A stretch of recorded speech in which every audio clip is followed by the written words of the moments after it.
Welcome everybody to House Education on Wednesday, April 2nd, 2025.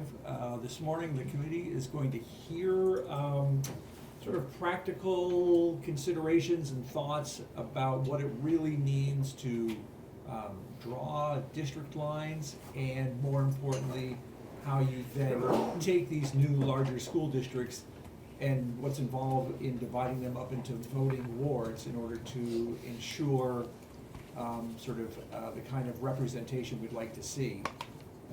Understanding that we don't have district lines at the moment, and we don't even know, we haven't even really decided like how big a school board should be, and all of that. But there are many sort of just baseline considerations. This follows the testimony we received from the Secretary of State's office, who essentially said, if you want to have school board elections in November 2026, May 15th is the absolute drop deadline that you really need to have all of these pieces put in place. So we're going to learn a little bit more about that so we all have a good understanding, and we're going to just turn it over to two members of Legislative Council who we do not see in our committee very often. The floor is yours, and if you just introduce yourselves and get us started, that would be great. Good morning, Tucker Anderson, Legislative Council, and Tim Devlin, Legislative Council. Thank you very much for having us today. and together we are the attorneys that handle the government operations portfolio and Legislative Council. So you may have found the right people to talk about creating units of government and then apportioning districts within those units of government.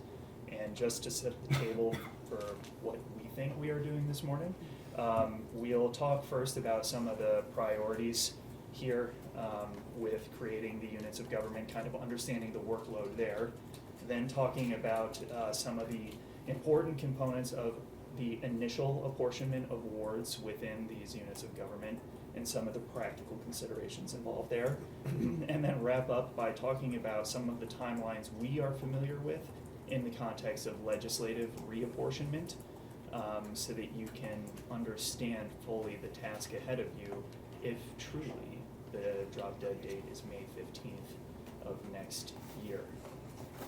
So first, very bold, underlined, italicized, highlighted in yellow statement up front, you can't apportion something that doesn't exist yet. So your first priority has to be to actually create the unit of government. All of the legal analysis that we can provide at a later point, and that we did discuss with Senate Economic Development about the legal requirements for apportionment, are dependent on the existence of a unit of government and an elected board, because all of the voting requirements that we are familiar with require an analysis of the nexus between voters and a legislative body that they are electing for their particular unit of government. So that's the first important point. You're going to have to create these districts. And there are a whole host of considerations that come into creating what is a governmental corporation. Each one of these districts would be a governmental corporation that you're creating. I will refrain from using the term municipal corporation, although for purposes of Vermont law, every school district is in fact a municipality. But high-level consideration right up front, are these going to be what municipal law is called a dependent district or an independent district? That basically means, are these created based on existing district or municipal lines? So are you picking municipalities, bundling them together and saying this is a dependent district, it depends on the lines that exist of its subordinate municipal corporations here? Or are you creating independent districts where the lines are fresh and they don't depend on corporations that already exist? An important consideration up front, because if you're creating a dependent corporation, well, fantastic, you already have lines that you can use. Perhaps the Vermont Center for Geographic Information has already reported and has in detail where those lines exist, and you can create maps somewhat easily. Is your primary consideration, if you're heading down the road of independent districts, the population within a certain geographic area of the state. What is that population? Is it the underlying census population that we use for legislative reapportionment? Are you looking to capture a certain number of voters? Are you looking to capture a certain number of students? Or are you looking to corral within your geographic boundaries a certain grand list value? Are you not even concerned with the human population, but with the financial population of these districts? That might have an impact on how you draw an independent district line. These are really just some of the superficial considerations here around creating these sort of corporations. Do you have anything to add at this stage? The stage, without getting into the wards, maybe not, I'm just gonna leave it there for now. Once you've determined some of the models that you're using here, and potentially the number of districts that you're gonna be dealing with, and you've decided where the lines are gonna be, keep in mind that those district lines should be set in stone before you start redistricting. So what I'm trying to intone here is that the General Assembly is going to have to pass an act to create these districts in all likelihood. And that is going to have to pass to give you all any sense of confidence about where those district lines are before you start your apportionment process.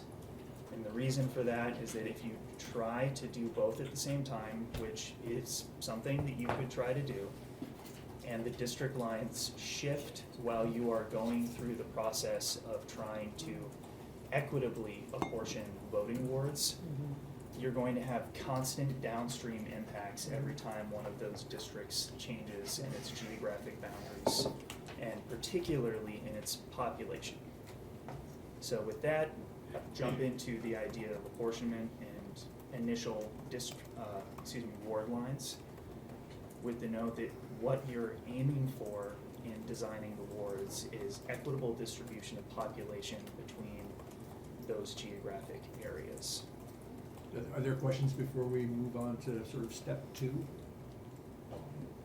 Right, and just to kind of color that bridge between 1 and 2, it's also important to remember that although wards should be apportioned based on equal population of just population, districts don't necessarily have to abide by that same constraint. You know, you can have a very small district next to a very large district.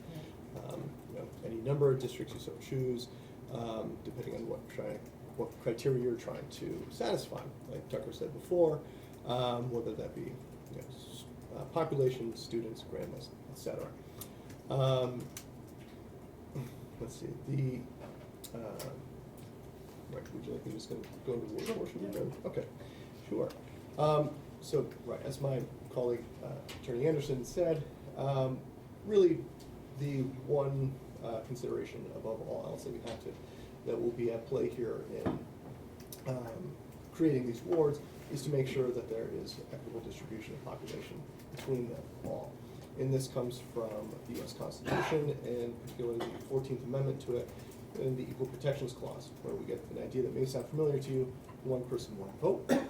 And in essence, this is just to avoid vote dilution, which to those who are not particularly familiar with it, is when different people have drastically different power and representation, depending on where they live. It can also be another way of drawing the lines so that areas within drastically uneven populations have the same voting power. We want to avoid that.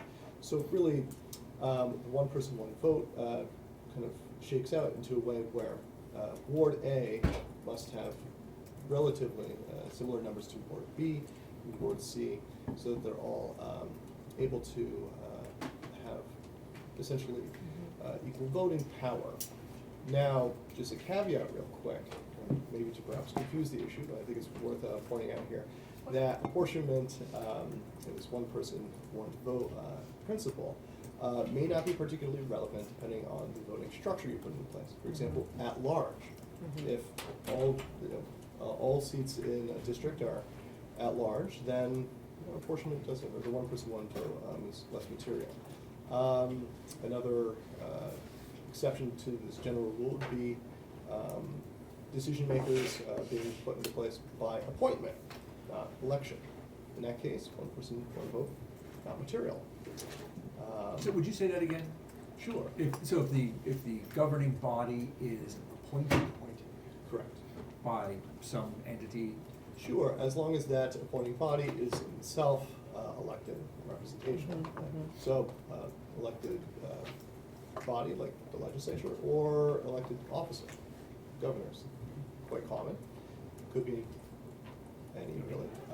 And for a unit of local government, do any of you have a GOR or a Yep. grant in your district? Not in mine, but next door. Next Right. door. Yeah. So I live next to a GOR as well, but the GORs have supervisors for their form of government that are appointed by the governor. They don't hold elections. is that essentially the only example? In municipal law, yes. Okay. Casey? Thank you, Chair. I have a quick question. Why does it not matter for districts, but I understand for the wards, but why do the districts not matter? The reason I ask, I have a constituent that keeps asking me about the 5 district model that the governor proposed that was in my proposal, and they claimed it was unconstitutional because one has like 32,000, one has like 10,000 people in it. So why doesn't it not matter for districts, but it's okay for the wards? Just to clarify the point here, Tim is giving some analysis based strictly on the, using the shorthand, 1-person, 1 vote analysis under the 14th Amendment, right? And one of the things that I pointed out is you have to actually create the unit of government before that analysis can apply. The population between districts doesn't have to be the same because they each have their own governing body. Okay. And we do the analysis based on the voter's connection to the governing body.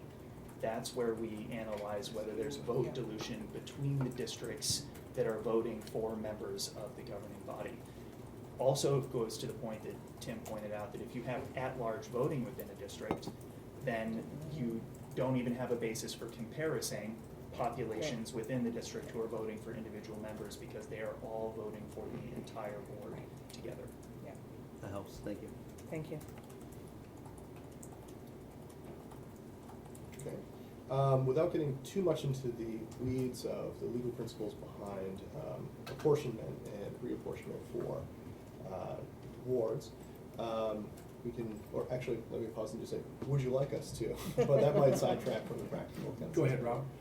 Just, could you give me a strict definition of apportionment? Sure. Yeah, apportionment, and this is actually a great question because there's a lot of terms that are used synonymously. So apportionment is the same thing as reapportionment. It's the same thing as redistricting. But because of the conversation we're having here with the current proposal has districts and wards, trying to avoid using the term redistricting because it seems Gets ambiguous confusing, here. yeah. Although that's pretty much the regular term in any other context. But the definition of these legal terms, again, apportionment, reapportionment, redistricting, I like to put it as a note here, organizing groups of voters so that they will have the same power and representation within a set boundary. Okay. Yeah, I mean, I kind of inferred that, but just wanted to hear it. Oh, of course. Thanks. One upfront practical consideration here is that we're in the midpoint of a decennial census taking right now. So we're relying on incomplete census data potentially for this initial apportionment, with the note that if the districts and the wards are created within the next 2 years, you might be looking at a reapportionment 5 years later.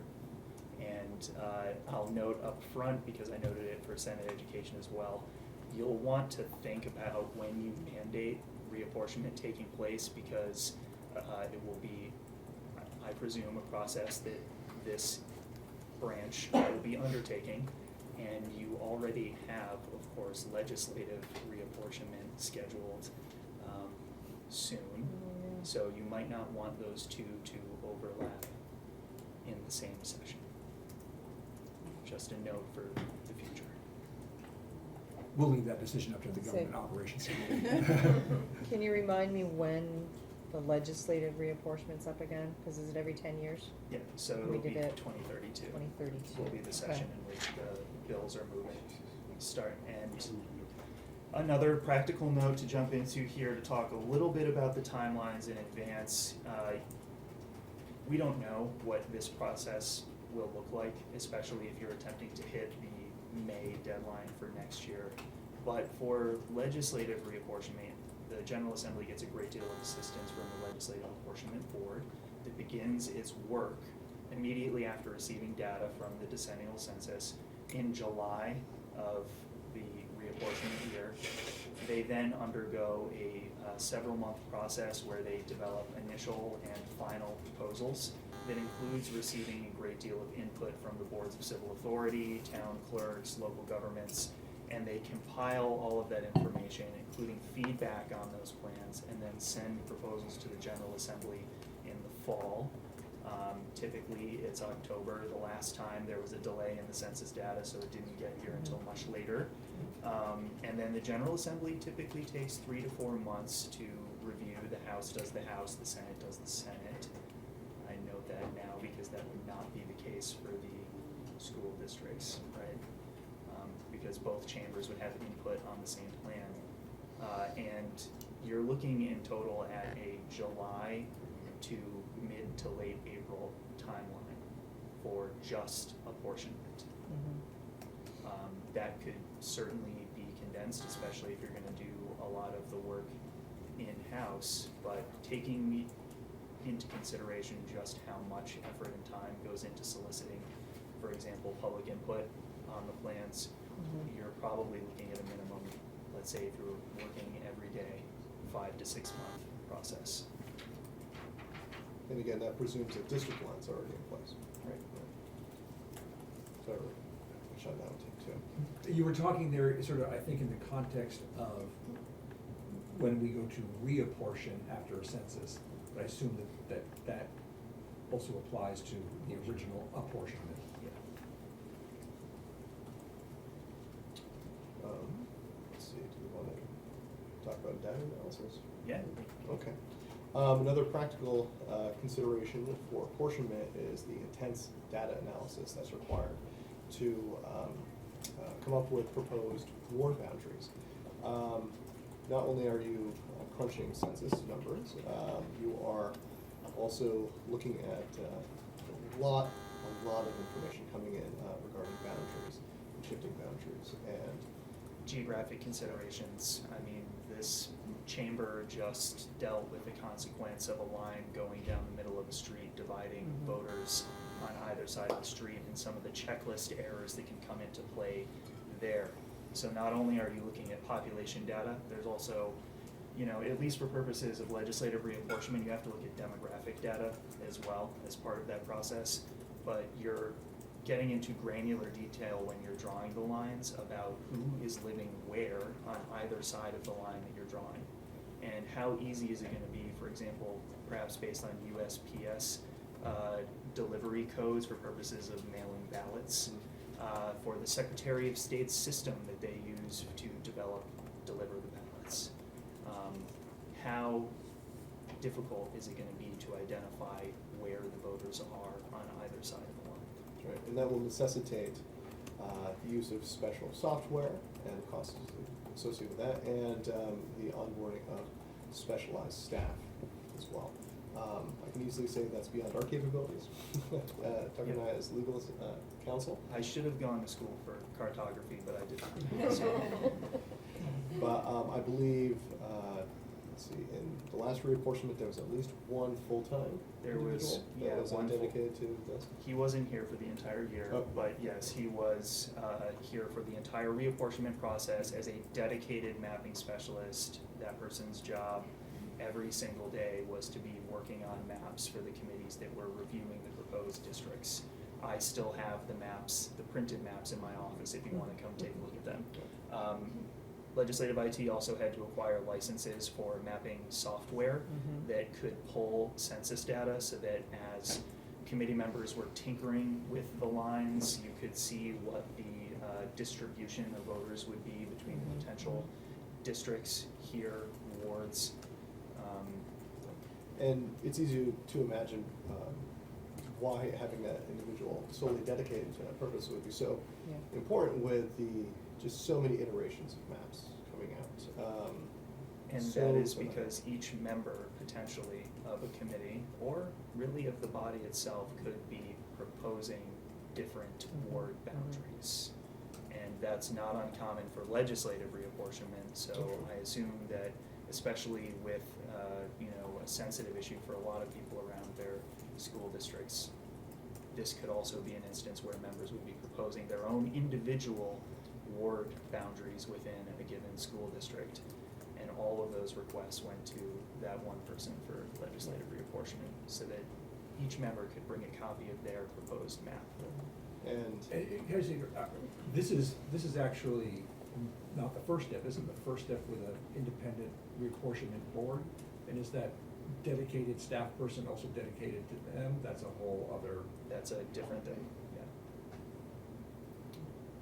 I'm not familiar exactly with the staffing for that board. We can inquire, but I can't remember who assisted the LAB either, but I'm sure that we can do some digging and find out if the LAB had their own dedicated mapping specialist, or whether they used, for example, VCGI for some of their initial proposals. I do know that when the state acquired licenses for the software, I believe that the LAB also was part of the acquisition of those licenses. And I think it's just important to reiterate that with every small tweak, there's no such thing really as a small tweak, because there are reverberations throughout the rest, because you're taking every change in the context of a larger political unit you're trying to balance. And if it's okay to jump into some of the practical, we're talking about the lines, we'll talk about some practical complications with the lines. I heard the chair discuss in front of the House, maybe just last week, the idea of not putting a mountain between districts. You don't want to put a mountain between polling places either. Yeah. So let's talk about the mountain rule, which I brought up for Senate Education, which was, historically back in the day when horse and buggy were used to get to the State House had a rule that members on one side of the mountain would attend the meetings of the Assembly during one session, and members from the other side of the mountain would attend the other half. Why? Because it was really difficult to get to the State House if you lived on the other side of the mountains.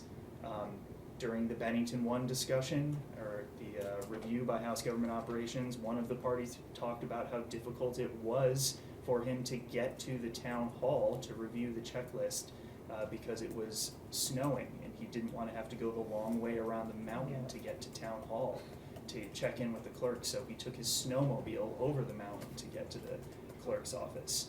These are real practical considerations that have profound impacts on the elections that we hold. So geographic considerations when you're drawing lines, actually pretty serious.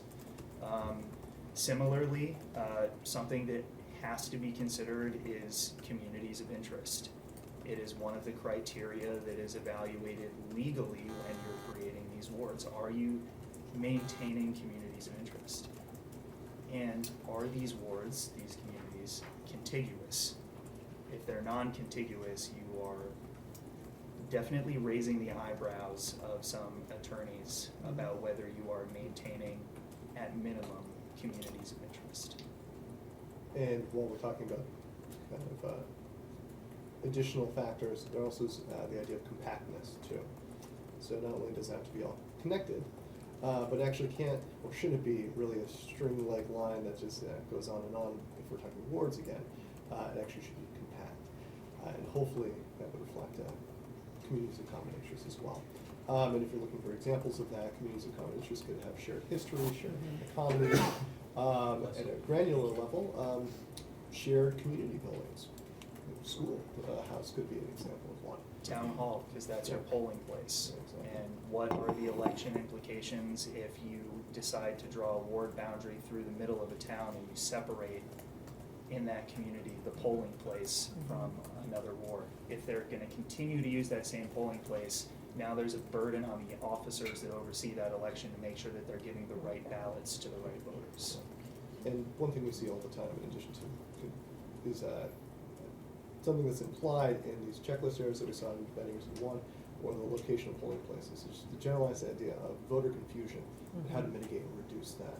And that we could kind of maybe segue into the idea that one voter may be confused by the fact that they have multiple elections and they go to different places for each election. And it's hard to keep track of them. They don't know which ones are going to get ballots mailed to them, which one they have to show up in person. What do they need to know about that? Might this be an example, I think, of the town of Granville, which part of Granville includes East Granville, which is separated by an entire mountain range. And to get from East Granville to the town hall in Granville is about an hour. And frankly, from a school districting point of view, it makes no sense to keep that connection because kids are going to a school that's nearby. But you would then be creating two polling places if you were to sort of cut that town in half along the mountain range. Because it makes more sense for the kids going to school. But now we have two polling places that a voter has to go to, creating confusion, or they go to one, but the town clerk has to deal with that small group of people who would be voting in another district. And the election date that is picked for these districts, which is actually part of like maybe the chartering discussion about what are we doing with these units of government, what is their administrative composition, what is their actual governmental stuff that we're going to be creating in statute. One of those considerations, if you pick the general election, they're going to be voting for their town officers potentially on the same ballot.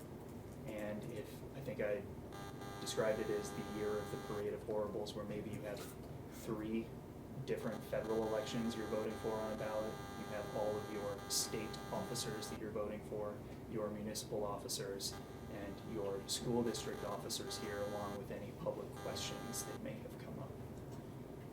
That's a big ballot, and you have multiple forms of government all interacting with the voter on the same ballot, and polling places become incredibly important for that.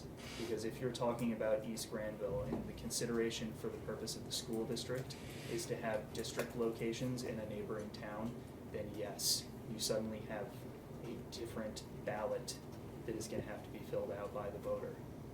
They're going to have to go to whatever their polling place is for the purpose of their Granville votes to cast that ballot. Okay. And something you brought up initially in your opening salvo before I went on my little rant right there was, and it, you know, we're buried in government operations thoughts and issues. We're talking about election considerations here, but part of the practical considerations that this committee, head committees, the bodies as a whole are gonna have to think about is that you also have a population of non-voters here, the students, who have practical implications on their daily lives depending on where you draw the district boundaries. And you're right, driving around the mountain every morning to get to school would be one of the considerations that you're gonna have when you're drawing the districts. I'm thinking, and this is kind of a rough segue, but another consideration here is more of a upfront one, but you know, essentially how to structure who will be apportioning these. The legislative apportionment process has an advisory board. They put together proposals and then they essentially pitch their ideas to the legislature, who in the past has, not exactly sure what the odds are, but they have more than sometimes rejected those. More than sometimes is appropriate to say, Right. most of the time. Right. However, you know, it's kind of open and at the discretion of the legislature as to how to form or with any entities they want advising, or maybe doing preliminary work, or to toss out that idea entirely. But there exists a potential for a special committee to be put together that could be of legislatures, of non-legislatures, a mixture of the two. It could be each chamber could have their own, but each one of these parties, there's pros and cons to it, where one would be, it takes more time, but maybe you want particular people focusing on these issues to actually bring forth those recommendations to the So, whole body. for example, a dedicated study committee, or if it's going to be all legislators, a dedicated committee that just does this apportionment process for however long it takes. That's right. And another consideration, when as well, you know, getting a head start during the summer, or waiting to the regular session to begin, where there would be competing priorities, and I guess the sister issue of how to select legislators for this would be, you know, do you want those legislators dedicated just to this, which assuredly will take much time and attention, or do you want them to be balancing this, you know, multiple committee assignments? And you know, maybe that's something that senators are more accustomed to, or something like that. But you know, still, I would think that, judging from what I understand of the process of apportionment as it went through government operations in the past, it was their attention was solely dedicated on this, and didn't really leave much room for other items to move through. Yes, I remember it well. So can I maybe take a moment to walk through some scenarios and get your sense of Sure. what's all involved. So there has been, there's, you know, certainly a call from the governor that district lines be figured out before this session ends. That does not mean drawing wards. That does not mean that sort of like after they are created, that people won't find issues with them. So they wouldn't necessarily be in play until, let's say, early January. And then there's an alternative, which is in our bill, that says that we take more time drawing the lines and have a proposal come January as well, to move through quickly.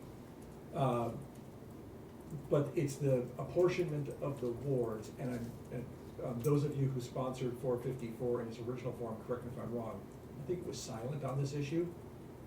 It did not say anything about how to apportion the 5 school board members, or anything. I mean, just practically speaking, how much time does this take? The apportionment process, Yeah. yeah, based on legislative reapportionment for the entire state, our estimate's around 5 to 6 months. Yeah, and also it completely depends on what the legislature does with an initial proposal, for example. So Tim just noted that there's the LAB putting in initial proposals and final proposals to the General Assembly, and often the General Assembly says, thank you so much, now we're gonna do our own thing over here, Right. and that extends the timeline. I would say 5 months is a good conservative estimate, but if there was some sort of lockstep proposal on how to move forward at the beginning of the session, you could condense that by a month or 2. Yeah, assuming that the session starts with having already had a legislative apportionment board type process going in at first. Yes. And that the district lines are certain and set. And we kind of skipped step 2 because we were so excited to talk about ward boundaries, but you need to know how many wards you're gonna have, which means you have to know what the composition of the school board is gonna be. You have to know how many officers are being elected before you can draw the wards. Details. I think that maybe brings me to the question, or trying to understand all the parts of this process, so. As hard as all that sounds, it seems like the easier part, because it isn't defining, or is this us chartering, what powers do these new, how big are they? And what powers do these new boards have? And presumably, that has to be decided before you can do wards and apportionment? No, not necessarily. Just They could be- numbers, right? They The could be number. decided alongside, you need to know the number. The Yeah. number. That's the essential criteria. Set geographic boundaries, jurisdictional boundaries, then knowing how many officers are being elected, and then you input population data, start drawing lines. So at what point, and what is our role then in, I don't know if chartering is even the right word, but essentially creating these new government bodies and deciding all the things they can and cannot do? Creating them, Yeah. step one, actually setting them out, establishing their jurisdictional boundaries, determining their model of government, which includes determining the number of officers. All of that are requisite steps for the drawing of the wards. Granting legislative or administrative authority can happen alongside of it, and it is something that the General Assembly must do for all other municipal corporations, except for, and this is an extreme outlier, educational corporations based on the Athens decision from 4 years ago. So some of that could be delegated by the General Assembly to an administrative agency.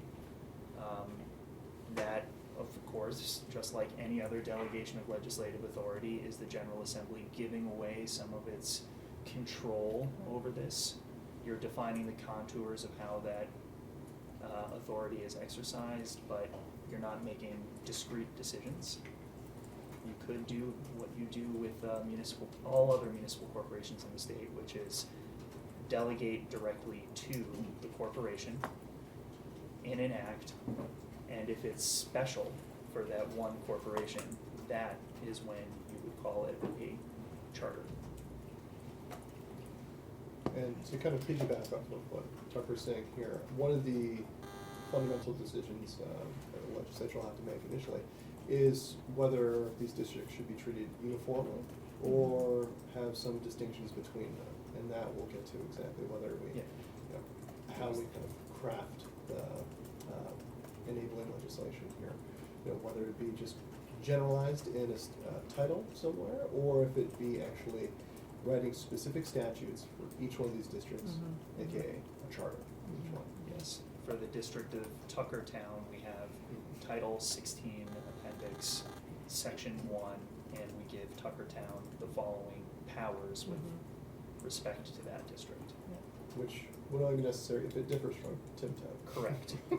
Or all other towns in the True, state. yeah. And I should also note that if the path that is opted for is variance between the districts, just remember that not all districts have to have the same wards necessarily, number of wards, or the same number of school board members or anything like that. Or, you know, again, if uniformity is what's opted for instead, there you go. Either one is viable. Aaron? So I'm not saying I'm advocating for this, but voting at large as opposed to wards is simpler on this end. Yes. Because I'm thinking when my various school districts combined into one, we vote at large. And I'm assuming that's kind of why. Right, so we'll put Representative Quimby down as strongly endorsing. No, don't put me down for that. Yeah. But I'm just saying, I'm sure that's kind of why they made that decision, because it was There's a less discrete complicated in a way. There's a discrete policy choice that's Yeah. made between at-large voting and then district-based voting. And that really has to do with the voter franchise and attaching those communities of interest we brought up Right. to direct representation on the governing body. Yeah. And that's because you could have a district that has a highly populated municipality connected to another municipality with a very low Which we population. do. Which would essentially lose control Right. over That's- any input. right. Not That's- disenfranchised, because that's not the right word, Right. but they would lose direct control. And that's the part we don't like. Go ahead, Aaron, I'm sorry. Well, I'm not sure if these will be questions or thinking out loud, and kind of to some of our education policy things we've been grappling with lately too. The implications of this, one, the one you just raised, sort of at-large versus wards. The thing Ways and Means is wrestling with this week about if we go to a foundation formula, spending over base, are districts going to, yeah, exactly, my eyes pop open too, because it's like 100 different things that make it more complicated. If we're gonna have a system of a foundation formula, but districts can decide to spend over base and have to get that approved in that district, Yeah, what is that going to mean? How are they using that spending over base? And are some wards potentially gonna have a greater interest in that spending over base than others? Is it gonna pit people within a district against each other? Or create complications if you have at-large voting? right. That part, not really a question, it's just overwhelming to me. And then the other one, we were dealing with very practically in here, we're going to, and I don't think we've resolved, which is we have different delivery systems in different parts of our state. We have places with approved independent schools receiving public tuition. We have, I will say it again, I think 4 historic academies that are gonna continue to operate and function as important schools in our communities, but in our current legal construct, they are not treated the same.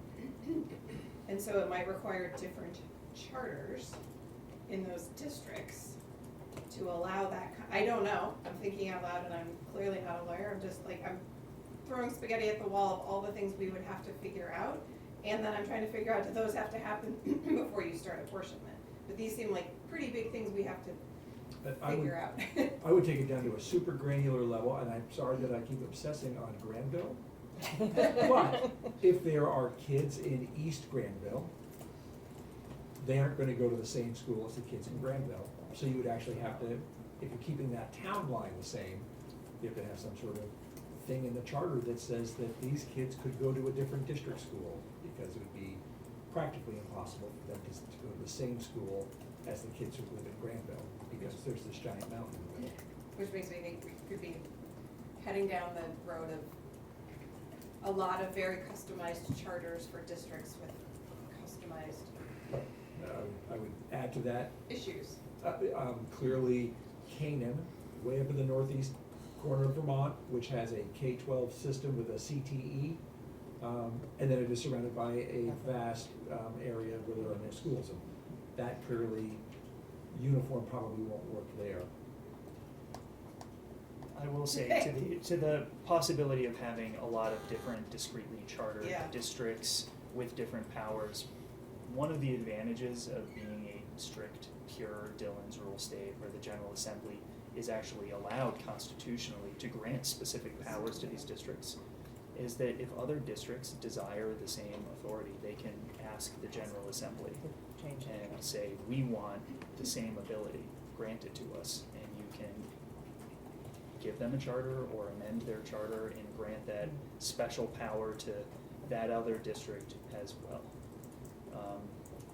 You don't have to have all of this figured out ahead of time.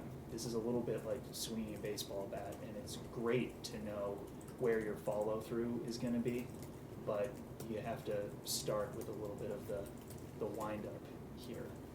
And part of what the LAB does, going back to the earlier part of our presentation, for purposes of legislative reapportionment, is actually get feedback from the local governments on what this statewide plan is going to look like. And that may be an opportunity, once you have an initial district proposal and you start moving towards apportionment, to get feedback from these proposed districts saying, here are some things that you should think about that might not work. Here are the impacts that it has on our community. Here are the practical impacts it's going to have on our elections. Could you perhaps review what the public input process is for reapportionment? Which I would akin to saying what it's like to, if we were to need to draw wards. So the LAB starts by taking public input. Obviously, these are open meetings that they're having as they start to put the maps together, have their discussions. They take input and witness testimony through those meetings. Once they've developed some of their initial proposals, there's a statutory requirement that it gets sent to the boards of civil authority where those proposed districts are going to be located. There's then a 30-day period where the boards of civil authority, is everyone familiar? You must be with I'm the on boards of one. civil, there you go, boards of civil authority for your I remember doing this. municipalities, yes. They then provide written feedback to the LAB on what those proposed districts look like. The LAB then takes all of that input, adjusts what they feel is necessary, and then sends all of the public input along with the final proposal to the General Assembly, says, here's what we found through our public hearings, here's all of the input that we had, and here's the proposal based on that input. And then generally, the government operations committees do it all over again. Right. Same level of public input. Same level of public input, inviting, folks from the municipalities in. Legislators typically advocate that people from their town be heard, particularly where you might have a town split between districts. Troy is one that I think has testified on each of the last 4 decades worth of Yeah. apportionment. I guess I'm wondering, maybe just rhetorically for all of us though, if that public input process is different, potentially more complicated in this scenario, because if it's new districts, new boards, and people don't know what their powers are and are not, versus it's a legislator who's going to represent me in Montpelier. I don't know if I'm apportioning towards a board that's gonna decide whether my kid has the choice to go anywhere in a district, whether my kid has an assigned school, whether my kid there's a I worry there's a different level of questions we haven't answered that complicate what we're sending out to figure out about apportionment, because it's not just the people you're electing, it's, again, what power do they have? And if this is a sort of future new state that doesn't exist in our, how we organize schools now, there's a lot of unanswered questions. Really. Well, I was gonna ask our witnesses to disabuse me of a notion, but what your statement just sort of did it in a way, because I was thinking to myself, well, there's a lot less self-interest in drawing school district wards within the legislature than there are drawing our own legislative districts, if you follow me. Representative Brady commenting on, well, but there's a lot of people with, real, like, where's my kid going to school interests, that kind of disabused me of my notion already, but anyway, I'll throw it out there. I think that you've hit the nail on the head, that there will be interest, and I think something that I said earlier is that this is going to be a sensitive issue that you're tackling, right?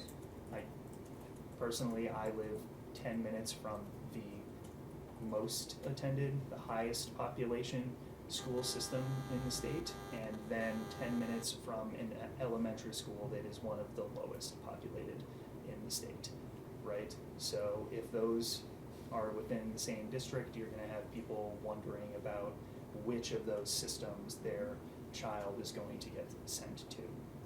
But that's not really a war, how you draw a It's ward a issue. district. District issue. Yes.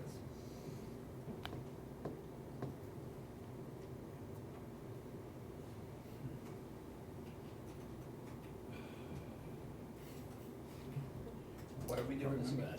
Yes. Continue if you have. Well, more. I was gonna say, we're still here for at least a few more minutes, so you No, can ask. and we kind you of can wrapped up ask in all of questions. the Is there government any way you can make operations us feel better? questions. No, but Sure, this is exciting. This is like, this is such a Big. unique constitutional power, right? That a single branch of government has plenary authority over the creation of government, right? You're creating a unit of government from whole cloth.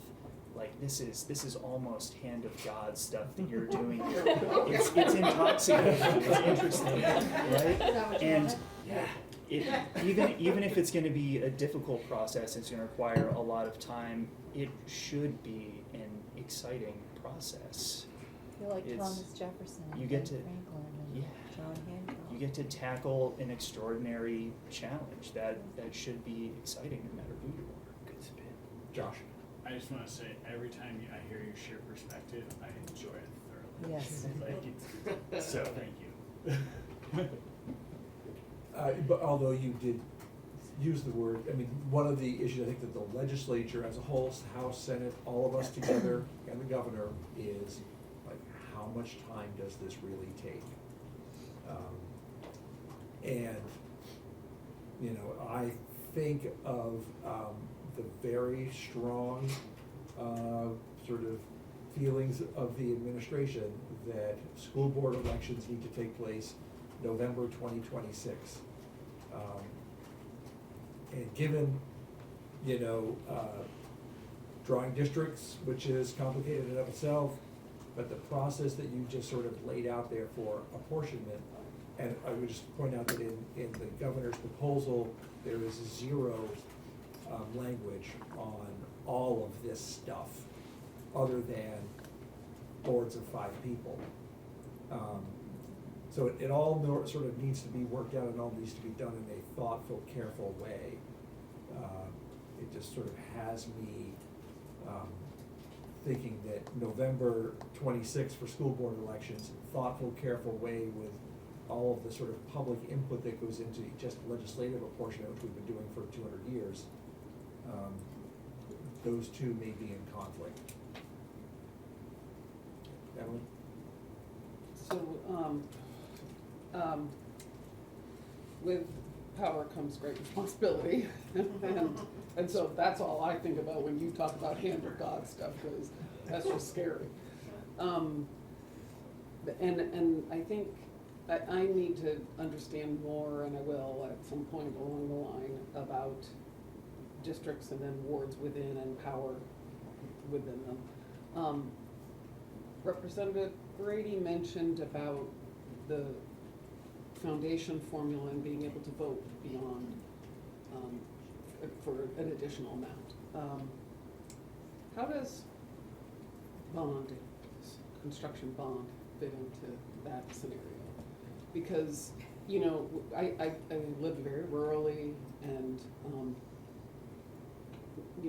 my constituents constantly feel the need to make sure that their voice is heard, and so that's typical across our state everywhere. But, larger districts mean that we have both larger schools and smaller schools within the same district if we change this. Boards would make a recommendation from a district about bonds. How does that go? Sure, so if I'm understanding where you were going with this correctly, I'll start by saying that in order to borrow for purposes of a bond, you have to have a corporation that's doing the borrowing. And at least under the current statutory scheme, it has to be approved by the voters of that corporation, so that you have the full faith and credit of the corporation and the taxpayers who will be paying into the bonded debt. So unless you are going to have lesser incorporated units of government within the district, then bonding is probably going to be done on a district-wide Right. basis, because that's the corporation. Yeah. But You you could could just sort of- change that. You could do it differently. You could do but- it differently, including the possibility of, once you have the wards established, chartering the wards as basically the equivalent of like an incorporated village at the municipal level, where they're their own corporation that has the ability to borrow. So that leads me to, my head was whirling with all of that, thinking, could you do that? And then I'm suddenly thinking, once we get there, we're almost like, not the same, but individual districts again, surrounding ourselves with power locally within a larger district. And I recognize both sides of that, but it becomes very complicated. Thank you, that helped. I'm feeling like, just not to reuse a old metaphor, but like we're trying to build a plane as we fly it, and there are all these sort of things, little things you think of. So you have said that, you're gonna need a mapping specialist, and maybe we need a legislative apportionment style group doing the wards after the districts are there before we're recommending to the legislature, or maybe we need a legislative committee whose job is solely devoted to this. Unfortunately, those were all actually decisions we gotta make in this year. If we're gonna hire a mapping specialist, no one's put that in a budget anywhere. And so I feel a little kind of unprepared and overwhelmed by all of those things, because they actually, it's not on us, the education committee, to necessarily be on top of that, but we're all kind of learning about this together, all the committees. And you know, those are decisions that are big in and of themselves, and that we have not made. Just staffing, resources. Yeah, I mean, you brought up something about, we gotta buy some sort of software just to have access to the census and where the census goes. I don't see any proposal for that in anything. You know, when I had my initial concerns about 454, when it came to us, I said there really are a lot of areas that haven't been fleshed out. The extent to which I was really naive about them, you know, based on what you're all telling me. And I'm not trying to rain on anybody's parade here, but what I am trying to say is, playing the hand of God has a lot of practical considerations that we haven't thought about. I will offer another form of potential relief here, which is you're not working in isolation, and you could ask or even direct through a piece of legislation assistance from the other branches to help you. So, you know, for example, LAB, there's a member appointed by the Chief Justice of the Supreme Court to kind of direct that process. So. Next step. Any other questions while we have this high level of expertise in the room? Tip down and So, tip down. Yeah, go when ahead. it comes to granting the powers to these new boards or chartering, I assumed that those were largely sort of education policy decisions because of the things that they will have to then, that we are giving them the power to do. But is it really more traditionally government ops work that's creating, I don't know, at some point they created units of government, but now they just sort of tinker with charters, but like, who's doing that? I'm concerned we collectively are so bogged down in the, like, how hard apportionment part is, we're missing the, what do these boards actually have power over in these huge education policy things, many of which we wrestled with for 11 weeks in here and did not come to clear answers on. Typically, the committees are running a three-legged race here with, you know, creating these sort of specialized districts.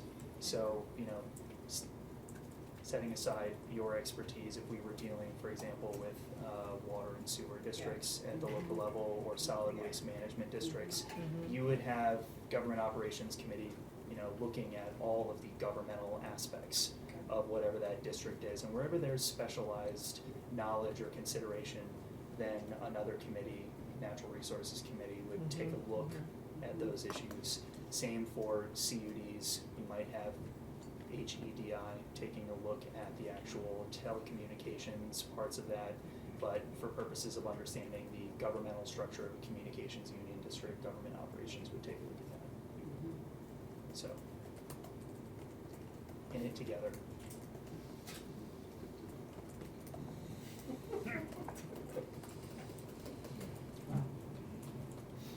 All right, committee, we'll stop here, and we'll take a break. I'd like everybody to try to be back at 10:10. We're hoping to have some of the early college CCD students who are in the building today spend. House Education is back. It's Wednesday, April 2nd, 2025. We are now going to get an update as to sort of the perspective from Washington, from the Agency of Education. I have nothing more to say except welcome, thank you for your time in Washington last week. Floor is yours. Good morning, folks. Jill Briggs Campbell, Deputy Secretary of Education. And Board Narrow Director of Federal and Education Support Programs, and it's great to be back with you all. All right, so. Is it really though? It is, it actually is, it is. Yeah, Peter, you had texted me midweek last week and sort of said, like, how bad is it? And at the time, I was like, it's not as bad as we think. And then if you had asked me that question Friday evening, I would have had a different answer. Yeah. So, and I think that that's really indicative of, you know, what we are observing. So last week, Ann and I were in Washington DC for the CCSSO, which is the Council of Chief State School Officers. Thank you. Yes. So with state education leaders from across the country, had an opportunity to meet with leaders from the Department of Education, also some political folks as well, to really try to get a sense of the landscape. And I would say that the landscape is dynamic and uncertain. And what we're observing is really that we're observing an administration that doesn't seem to be coordinating with itself. We've provided some written testimony. I've kind of laid the groundwork for that. We did have the opportunity to meet with Secretary McMahon, also Principal Deputy Assistant Secretary of the Office of Elementary and Secondary Education, Haley Sannon, and the nominated Deputy Secretary of Education, Penny Schwinn. So those were all sort of closed-door conversations that where education leaders had an opportunity to ask questions. In those meetings, they verbally assured us multiple times that they are prioritizing continued funding and staffing within the Department of Education to support what they're calling core education programs. Specifically, they referenced Title I and IDEA multiple times. I would not say they referenced other programs with the same consistency. They also have committed to getting allocations for school year 2025-26 for these programs out within roughly normal timeframes. As of last week, they had said 2 weeks, so we will see if that's what we can expect. As we have continually done throughout the last couple of months, we are continuing to rely on what is put in writing, both from the Department of Education, from trusted sources like CCSSO, and from our partners at the federal delegation, who we also had an opportunity to meet with all three teams, and we're in, I would say, very, very close daily contact with them right now.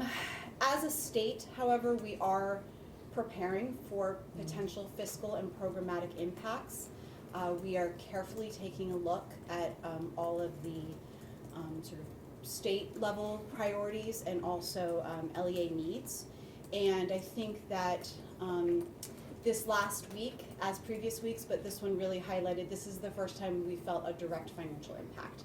And so I think for us, this highlights the urgency of the work that you are all doing and we're doing collaboratively. We're vulnerable as a state to these kinds of external changes. And so as we look forward into the future, how do we've talked about future-proofing, right?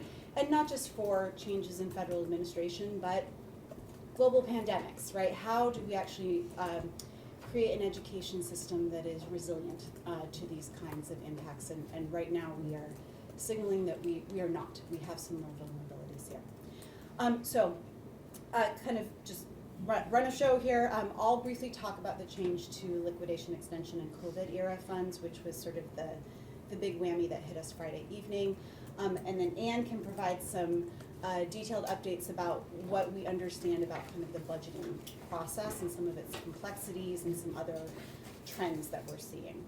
So on March 26th, in a meeting with Haley Sannon, I directly asked the question, I stood up and asked the question, can you please confirm for us that the COVID era funds, so we're talking about at this point ARP ESSER, no longer Carissa for us. We're actually clear of that. I've confirmed, but it's called the Carissa or the ARP EANS program, and then the ARP Homeless Children and Youth. It's kind of our three COVID era funds that are still live.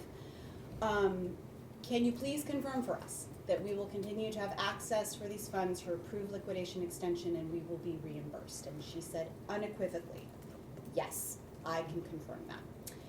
By the time my plane landed on Friday afternoon, I took it off of airplane mode and it was ding, ding, ding, ding, ding, ding, ding. And we were hearing rumors that the Department of Ed was going to release a directive that basically froze access to those funds by 5 p.m. In response, immediately was talking to members of AOE staff, what can we submit by 5 p.m. We were able to submit $1.3 million for reimbursement at that time. That was ready to go. We don't yet have approval, but we were at least able to meet that deadline. The actual letter from the Department of Education from Secretary McMahon was released at 5:03.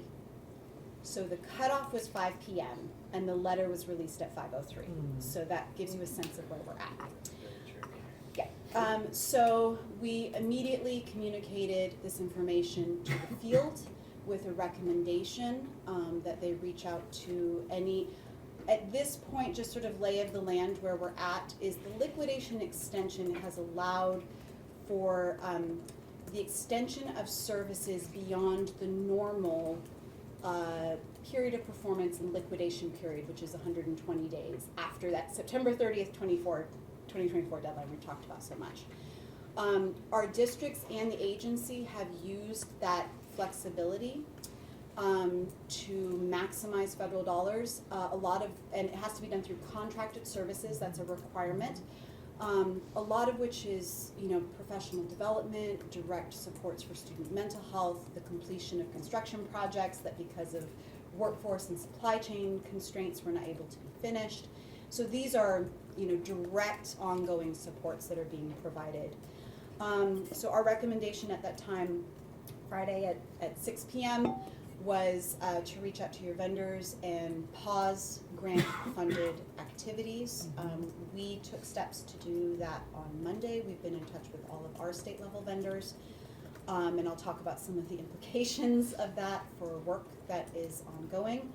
Can I just stop, just please. get a little bit of a baseline understanding? Sure. So this is COVID era dollars, Yeah. ARP, ESSER, all of that. And there was always sort of like whether you've spent it or obligated it, there was always a difference. Yeah. My recollection in talking about this last year was that in fact, sort of school districts and the AOE have really done a very good job of obligating those Yes, dollars. that's right. There really wasn't a whole lot kicking around that was going to save the world. Yes. But is the difference here that many of those obligated dollars have not been expended, and that's what they're trying to claw back? I would say we can take a step. We'll get a little bit weedy here. Okay. So in any normal federal grant, there's a period of performance when you must obligate and perform the activities. And that period of performance for ESSER dollars, because that's really what we're talking about here. For the most part, there's a couple others, but that period of performance ended on September 30th of 2024. Under the Biden administration, and then after that, everyone has what's called a liquidation period. It's where you pay your invoices and close out your grants, and we do that. First, the LEAs do it, the districts, and then we do it at the state level, and we do a final submission for reimbursement if you're closed, right? Under the Biden administration, the Department of Education offered what was called a liquidation extension. It's a discretion that they always have. Normally, it's only used not to perform activities, but for additional time if you need additional closeout time, basically. So it's a discretion they've always had for any federal program, and they determined that they were able to offer states and districts the ability to perform activities through an extended liquidation period. At the time, the state said, can you please help us understand where that authority comes from? We had a roll back and forth. They sort of released a lot of written documentation that said you can do this. The districts had to show that they had in fact obligated through contracts by September 30th, that it was an allowable cost, that it was in their ESSER application, all of those things. The Agency of Education developed a very robust review process. It was actually more robust than other states did, and so that was a good thing for us. We would then review and give that preliminary approval, and the Department of Ed said if the state has given preliminary approval, districts should go ahead and perform those activities. We then submit to the Department of Education in a big ugly spreadsheet, and they would provide approval when they got around to it. So that everyone was following process, and I think that's really important to know. Everyone was following the process. In January, they changed the reimbursement requirement request process. Instead of just being able to submit to G5, which is where we submit for reimbursement, they added an additional step. We followed that step. Then a few weeks later, they said, oh, we're gonna change it again. We don't know what it looks like yet, hold. And so we all held, right? Hold your reimbursement request, we don't know what it looks like yet. That meant that our districts also couldn't submit for reimbursement. And so everyone's been kind of holding. And then this came through, and we've linked the letter. I would say it's remarkable in its tone. Its message is essentially anything that the Department of Ed committed to under the previous administration, you should not count on that. Basically, we have no obligation to follow any previous decisions. We don't think that it was a good idea, and so therefore we will review on a project-by-project basis, and they're not clear on what a project means. That's not a term that means anything in federal uniform guidance. We'll review waivers on a project-by-project basis, and they've also changed the sort of rules or terms by which they will review those projects. It's no longer aligned to the original sort of language of ESSER. So ESSER was prepare, prevent, or respond to COVID, and there was like 15 allowable uses. The new terms under which they have said they will review is how does this activity basically address the needs of American students, is sort of the language that they've used, and why should the department give you this extended waiver. So, and that is all. That's the only communication that we have at this point. We don't know what the process is. We don't know if districts are supposed to send emails. We don't know if the state is supposed to send emails on behalf. We don't know if there's additional documentation required, what the format should be. So clearly, everyone's following up with the Department of Education. I have an email out to them right now and have not received a response. I just want to be clear on a couple of things. So they said everything on a project-by-project basis. I would imagine that must be tens of thousands of projects across the country? Yes. And this is the newly slimmed down Department of Education that is going to be going through this project by project. And I don't think necessarily that we should assume that it's Department of Education folks doing the reviewing. Who do you think is, Yes. who do you think is doing the reviewing? It's not clear, but reading between the lines of some of the statements that were made, I suspect it might be Doge. And So do you have these a are not sense of- folks who have any experience with the grant. The fact that the ed folks were taken so aback by this, the ones we talked to, you know, it sounded like they learned about it at the same time we did. How much money are we talking about? Yeah, for Vermont? so this is, this is where we're at. So, to your point, there's been a tremendous amount of federal dollars through COVID funds, 500 million upwards. And just the ARP ESSER alone was 256 million. We are not in that ballpark. So I just want to sort of assure folks. We have, we're going through a detailed review right now of all of the LEAs, the districts. We're estimating right now that they have about $16.7 million of sort of what I would call exposure here, but they're all in different categories, so that's not a blanket statement. Some of them have literally been sitting on their reimbursements while we were all told to wait. So they have paid their vendors already, and they now are not able to, or we don't know what the process is for them to be reimbursed. Some of them, and of those, some of them were doing approved liquidation extension activities, and some of them sort of fit with what I would call the classic. They just needed more time to close out. They didn't close out by the deadline. And so normally that's kind of a no-brainer. You would ask the Department of Education, hey, we've got some districts that need additional closeout time, and they would say sure, and they would reopen the grant. So we have some in that category. Some that actually did extended activities and have paid their vendors. And then we have some that may have either activities live right now, or maybe we're even doing something like planning for a summer program.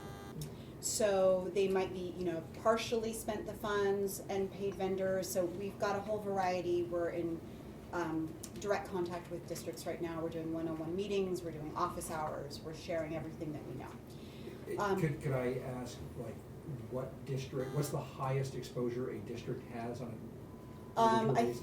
I think off the top of my head it's $5 million, but I don't know to what extent. Some portion of that may have already been reimbursed and some might be ongoing. The places where we have the higher numbers are the folks that were closing out construction projects. Obviously, because that's where the big dollars would be. And Yep. so we also are, this is live work right now. We're working to understand, like, do they have ceilings ripped out and HVAC going in, right? Or are they putting up the paint, and actually the project is done and closed. Representative Taylor? Can we just back up for a second? When was the hold applied? You said that there was a. The reimbursement hold? Yeah, the Yeah, so I can go back and look, but it was like early February. So they had instituted a new process, we were following that new process, we were still getting reimbursements. Then there was we're going to do a new process, but we don't know what it is. And at that point, we had to tell everybody, hold. And then we also, right in March 14th, before the OESC, our state partners were riffed and laid off, they said submit because there was never a deadline, right, for these liquidation extensions. They said submit anything that you have left, and that was a chunk of districts that needed that extended closeout time. So we submitted that March 14th. We submitted that request, and then I received an email on Friday morning or Thursday morning that said, we're not reviewing this. So that was my first indication, and what I understood that to be, because I will tell you, I never anticipated this. This was pretty unprecedented, I would say. What I anticipated is that they were having a different team review, and that we might expect a higher degree of scrutiny. I did not anticipate that they would say it doesn't matter what we promised before if you've obligated funds and paid them, so that wasn't unanticipated. At the state level, we have, as I said, we've reached out to all of our vendors formally and paused all activities. There's a wide range of activities. Some of this is our Read Vermont initiative, so this is our embedded coaching. We had to reach out and cancel events. We're already hearing from districts about how they're really disappointed. This is going to impact the advancement of literacy work. So that's obviously a key priority for us, and we will be submitting for waivers for anything and everything. I just want to be very clear. We just don't know what that process is, and we want to position ourselves to have the highest chance of success that we can, right? Also, if anyone's ever heard me complain about ESSER annual performance reporting, it's the one requirement that has not gone away. And we had approval from the Department of Ed for a liquidation extension for contracted services. That data collection is live. And based on an email I got yesterday, that data collection is still due. There is still a deadline. That data sits on a platform that is run by our vendor. So that is my very urgent email out right now is I have deadlines and our districts no longer have support or access to this platform. I will also say all of our vendors have been incredibly gracious. Not one of them is like, you can't call us anymore. So even that vendor has said we will ensure that we will offload that data to you. But to be clear, this was a very labor-intensive piece of work that I managed for years, and would require full stop of several people's jobs for weeks to get that done, including me. Just the sort of offloading of the data from the vendor to the AOE. To be able to complete the annual performance reporting is a huge undertaking. you know, it was upwards of 8 to 10 weeks of my time, 60 hours a week for years, just for that initial submission. So that's critical. And we are not the only state in this position. There's at least one other state that is in this position. So that's very concerning. Our districts are, you know, we have to continue to say, as of this moment in time, you need to submit this data. But it's, that's a big concern for me. We have a federally required report, and yet the resources that we have available to submit it, we don't have. So can you bottom line, so we talked about, let's call it LEA exposure, so about 16 million, what's the SEA exposure? So we know right now we have about 360,000, but we've asked all of our vendors to submit any outstanding invoices, which they would not have submitted till, depending on their contract, for several more weeks. So they are all submitting by the end of week, and we'll have a better sense of what that exposure is. So I don't even want to speculate at this point, I'm just not sure. But the exposure of the agency is significantly less than the Yeah. exposure of the Yeah, we always had less money Yeah. in this situation. Josh? In the last paragraph on the first page, it does talk about the ability to submit for it, potentially obtain an extension on individual projects, it looks like. Are we working to start submitting those extensions? Yeah, so this is the work that's live right now. What we don't have is direction from the department.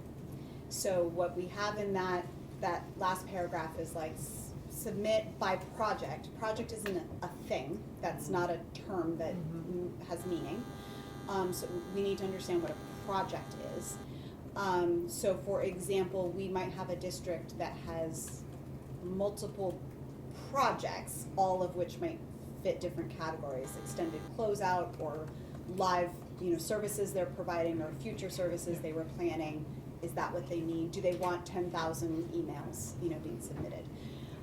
So we are doing everything we can ahead of time, working with districts so that we are very well positioned when we get that direction. You know, the concern is that Ed might say, you've got 3 days to submit everything. So we want to be ready and prepared. We do plan to submit waivers for everything at the SEA level. We're already talking to our LEAs. You know, do they have things that are closed out? Do they have things that they have a different funding source for? Or do they have things that they want to submit? We know that many of them do, and we'll be working with them. It's also a question of like, how do we position this for the highest rate of success? So we may do something like, you know, pick a couple projects that we think would have the highest rate of success and use them as test cases. We're just not sure yet. So that is the work of this week, occupying a lot of folks in the agency right now. So that is that. Now I can turn it over to Anne, and happy to take more questions on this really unfortunate circumstance that we all find ourselves in. Any other questions? I Well, will that say there'll probably be more comparatively, if- yeah, I will also just say, again, you know, the districts did a really tremendous job in obligating and expending these funds. This could be a lot worse. We know that there are other states who have upwards of $100 million. So we are, it's not good, but we are not as bad as we could be. And all credit goes to the districts for their work to get these funds expended.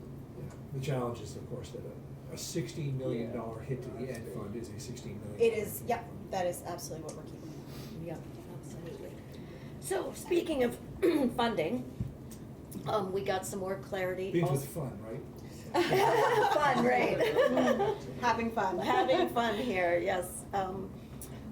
It's interesting because very little of what is going on fits into, you know, I am just a bill on Capitol Hill. Like, it doesn't matter that I majored in political science. Thank you, It doesn't. Schoolhouse Rock. Yes, that's right. It doesn't necessarily explain a lot of what's happening, including the funding stuff I'm going to talk about in just a minute. So, back to FY25, the fiscal year, federal FY25, which is the fiscal year that we are actually in.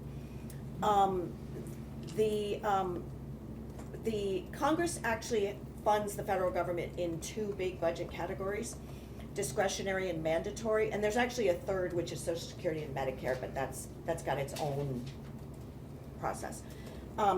So education falls into the discretionary category, and that was what was covered by the continuing resolution a few weeks ago. There is still the lion's share of the federal budget for FY25, which falls into the mandatory category. So those are known as sort of entitlement programs, so Medicaid, nutrition programs like SNAP, child nutrition programs like school meals, things where they're means tested, and if you qualify, you get it. So there's no limit to how much could theoretically be spent.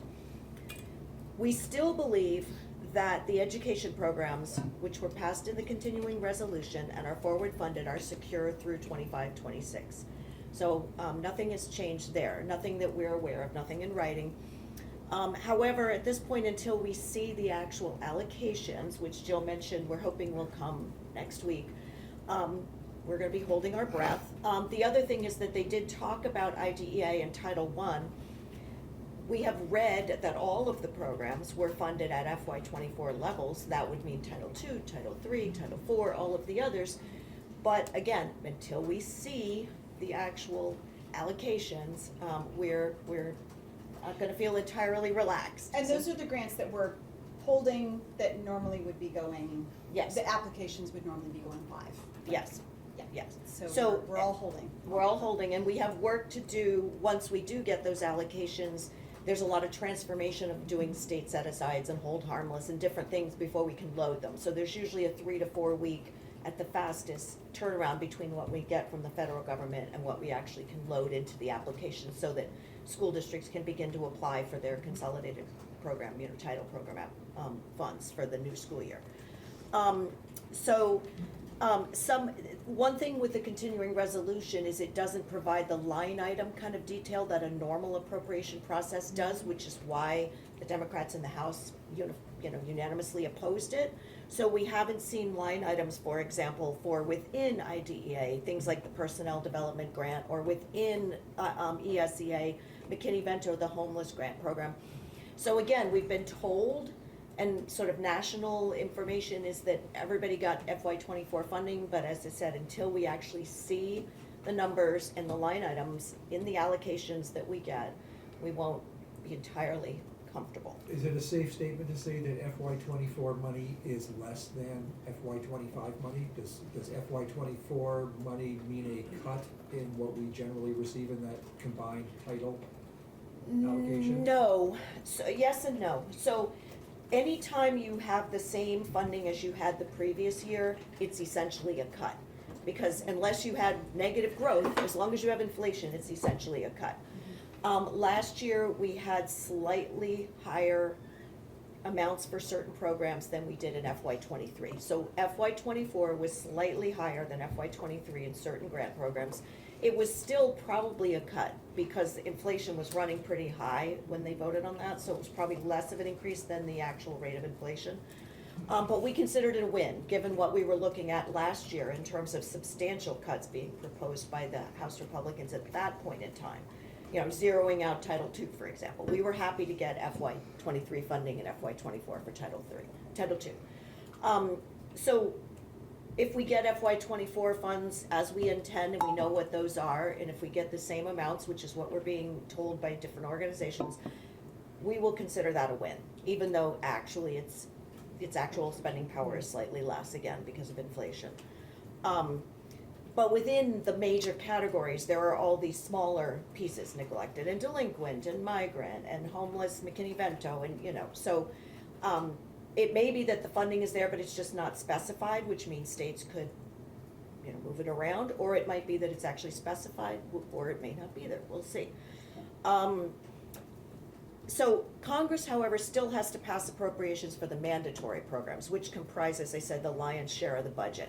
And this is where I mentioned last time I was here about needing to fund the 2017 tax cuts, which is a priority, renewal of those, which is a priority of the administration, along with increases in military and immigration enforcement spending for ICE. And they have to find substantial savings to do that. They also need to pass a debt ceiling because we're about to hit the debt ceiling, but that's separate potentially. So they've agreed on top line numbers for these sort of big categories. And that's where you may be familiar with the 880 billion in savings that have to be found. So increase military, increase in ICE enforcement, renew the tax cuts, something's gotta give unless you're gonna borrow even more money. And the give is the 880 billion. And, so it has to come out of those mandatory programs. There aren't that many of them. The biggest one is Medicaid. I mean, we've been told, we all collectively, Americans have been told that child nutrition and Medicaid aren't going to be touched. No one believes it because it's impossible to come up with $880 billion unless you touch the major programs. However, there is a 10-year process for this. This is like a paper exercise. It's such nonsense. It's a paper exercise. So it is possible that all the cuts could be in year 9 when all of us are long gone, but on paper it looks like cuts happened. Or it could be that the cuts happen in the fall or in the summer. We don't know. And our delegation told us that nothing is being shared with them.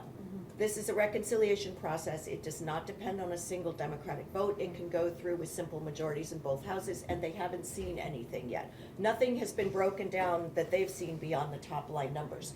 So when we talk to them about what our priorities would be, for example, in Medicaid, if you have to negotiate cuts, this is what we're hoping, you'll think about. They said that's great to know, but it's way too early because we haven't seen anything. So come back to us when we see something. Does that mean that but Congress people who are Republicans have seen it? Not necessarily. I would say it probably depends. We don't know. It probably depends on which committees they're on. Which Republicans they were. Which Republicans, yes, exactly. Because of all of this, I can say that we have anxiety, and I know we're not the only state agency that does. I mentioned to you last time I was here about our concerns about Medicaid. Obviously, not just because we care about children's health, which we do, but also there's the school-based Medicaid program, which funds kids on IEP's medical services, but we also get some of that back to use more broadly for things like mental health services and all. And it goes into the ed fund as well. Yes. So I was going to ask, could you bottom line what we traditionally, or what we've got in FY24? For the school-based Medicaid? Just like how much Medicaid, the amount of Medicaid dollars that are in the ed fund. I'm actually working on pulling those numbers with my finance team. I'll have them to you by end of day. If you were to ballpark it right now, what would it be? I would not be in the right ballpark. Yeah, I don't know. So I think at the state level, okay, ballpark, I think it's 4 to 8 million. And then I am trying to remember what I've seen on the ed fund outlook, and I think it's about 14 million. Ballpark. None of the press should quote me on that until I can confirm it. But I actually have someone working on it right now, and we'll get it to you. Yeah, and then in addition, as I said, we're worried about, potential cuts in children's eligibility, which would then affect our poverty numbers. So anyway, we're prepared to, we've already reached out because our health services, AHS partners, are also working on this issue because they also have concerns, and so I've connected with them. We're going to be, a unified front on this, and when there's an opportunity to negotiate, whether it's nutrition programs, Medicaid programs, if there's any potential cuts to child nutrition programs, in any way, all of those things, we would be working together to jointly signal to our delegation what are most important for us. If we have to negotiate, what can we give on and what can't we? The longer this goes on, in some ways, the better, as far as we're concerned. They say they're gonna have something out in May. We'd be happy if they don't. Because if the new school year rolls around, a lot of these things, just, for example, if you're Medicaid eligible and therefore low income in July, which is the beginning of the new school year, as far as we're concerned, then it carries for the year. You're enrolled. So you're enrolled for the year, you're poverty for the year, you're eligible for these programs, the program count numbers, so the longer this takes, the better. And they have ultimately until December 31st. They really have until the end of the fiscal year, which is 9/30, if they want to come in under the fiscal year. But they actually have until December 31st because that's when the tax cuts expire. That's kind of their drop dead deadline, is our understanding. So what's the May 15th deadline we keep hearing about? That's for reconciliation? That's their own deadline that they've set. Okay. The And, you know, administrations. the administrations, and that would be to announce their plan. Yeah. You know, and if they have 100% support and can ram it through really quickly, I suspect they will not. That's just a hunch, but I mean, we're not the only state that cares about Medicaid, that is heavily invested in Medicaid, for example. So we know from our partners in other states that they are equally worried regardless of, you know, whether they're primarily this or that party. So there probably will be some negotiation about some of this. Also, between the administration saying there will be no cuts publicly, and the fact is that there'll have to be some cuts unless they're playing games on paper. So as far as FY '26, nothing has been unveiled. The first step is for the president to unveil a budget. That would just start the conversation, and then each of the appropriations committees would get to work, and the different, you know, like the education committee, the transportation committees and all would get to work, and there's many steps in that process. So we were sort of told by our delegation that they expect another continuing resolution for at least the beginning of next fiscal year. They don't think anything's gonna be in place for October 1. Yeah, and so that's for federal fiscal year, which is September Right. 30th, October 1. Which would be, in this case for education funding, the following school year, not next school year. So a lot is in play, a lot's on hold.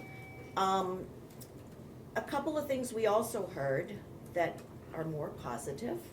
One of them is that we were encouraged to think about flexibilities. That, you know, in this sort of mantra of returning education to the states and control of education to the states, Ed does have some authority within, for example, ESEA, to grant waivers of certain requirements. Many of them cannot be waived. Most of them can't be waived, but there are some that can, and particularly in the area, for example, of assessment and accountability programs. So we're looking already at, you know, what we might want to consider.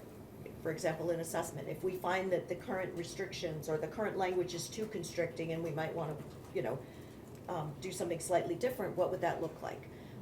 We were actually explicitly told that if you've applied in the past and you've been denied, apply again. We have a different, you know, tone in this administration. We're open, we're less risk adverse, we're open to flexibility.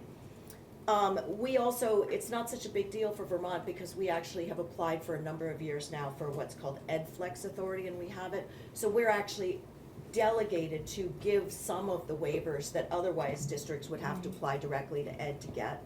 We do that directly at the state agency. So for example, Title IV has these very rigid spending buckets that we get numerous requests every year to waive, and we can because we have EdFlex authority. Other states would have to individually have their LEAs apply to Ed for that. So there's not a lot of areas where we feel constrained right now, but we're gonna look into all of them since they've offered. The other thing is, in terms of data burden, except for annual performance. Except for the worst data burden of all. This was my face when I was there. Yeah. They did talk about how, you know, they're very much wanting to reduce the data burden on states, and they know that that's a problem. And they actually, in terms of Title II and IV reporting, did convene groups of states to review those reports and give feedback, and they've offered everyone an opportunity this week to give feedback before they release those. They've held them up, they're delayed. And we'll see if they modify those based on our input.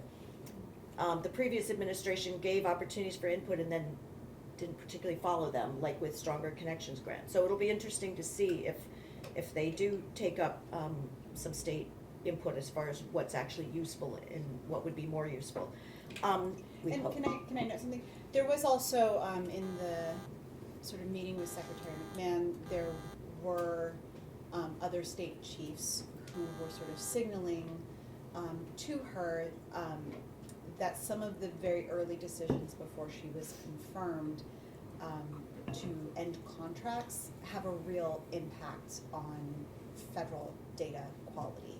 So there are folks contracted by the federal government that provide technical support and resources to the states to really help them not only ensure that they're, federally required data is of high quality and that they can actually complete those submissions. So for example, EdFax is live right now. And it's not clear entirely how states are going to be able to accomplish all of that. There isn't sort of the back end support that's usually there. But then also the use of data, right? And the use of things like the What Works Clearinghouse is now, that website is shut down, which is used as, you know, evidence-based practices that districts use in their grant applications to demonstrate that the strategy that they're going to use has a base in research, right? So that was signaled to her, and I would say that she was at least receptive to a review because those decisions were made by Doge, and she was receptive to her staff reviewing some of those decisions and understanding the implications of them. So there was not any statement of like, we're no longer collecting federal data. And they're doing that from the perspective of parents need to understand, right? So what do parents need to know? It might not be the strategy, but if it's an entry point for getting what we need in terms of high quality federal data, then, you know, let's find areas of consensus. But that was part of the conversation as well. All you received from Secretary McMahon was I'll look into it and I'll consider it. Yeah. Meanwhile, that data website that is so crucial is shut down. Yes, and a lot of states actually downloaded materials ahead of time so that they would still, and districts did as well, so that they still had access to those resources. So that's where we are. That's where we are. You know, so just as somebody who, you know, listens to the news, I just didn't know what was meant when they talked about increased flexibility. To me, it almost sounded like they were just gonna block grant IDEA dollars to the states. But your take on things is, no, it's not gonna be that unrestricted, or could it be? And what would It something takes like? Congress to do that. Yeah. I wouldn't speculate on what it would look like. Yeah. That was sort of our reading between the lines of it as well. As of Friday, I am loath to speculate based on what I've heard verbally said. If they were to take off all of these, you know, and just block grant the money to the states, and this idea of turning education back to the states, a fair bit of the people who work at the AOE are in the federal compliance business. What would again, I'm asking you to speculate, I apologize, but what would the impact be on like how the AOE operates and the staffing? I was just gonna say, before we move on to that question in relation to this, one thing that we were told in terms of the reconciliation that was actually kind of disturbing to me, was our understanding has always been that anything like what you're talking about, which is a programmatic change, that's something that's specified. The formulas and all the rest are in ESEA. They're specified. We're always told those things have to go through Congress, through the normal process to be changed. Within reconciliation, there's a tremendous amount of flexibility. And we were told that it is possible that programmatic changes can be put into a reconciliation bill so long as they can argue that the primary impact is fiscal, in the numbers going up and the numbers going down. So that's why we don't want to speculate. We don't know. And we did talk extensively to our delegation about and to the folks at Department of Ed about things like maintaining the administrative reservations, that there has to be an administration of For the these. states. For the states, yes. There has to be an administration of these programs, even if they take a different form. Maintaining things like supplement, not supplant, and maintenance of equity in some of the fiscal tests, so that states couldn't just decrease LEA spending to, and defy the intent of the law. But unfortunately, until there's actually language, we're not in a position with our delegation to negotiate that language, because right now there's no language. So there might be nothing that comes up in reconciliation about this, or there might be some information that we then have to, weigh in on, so. Yeah, I would also add the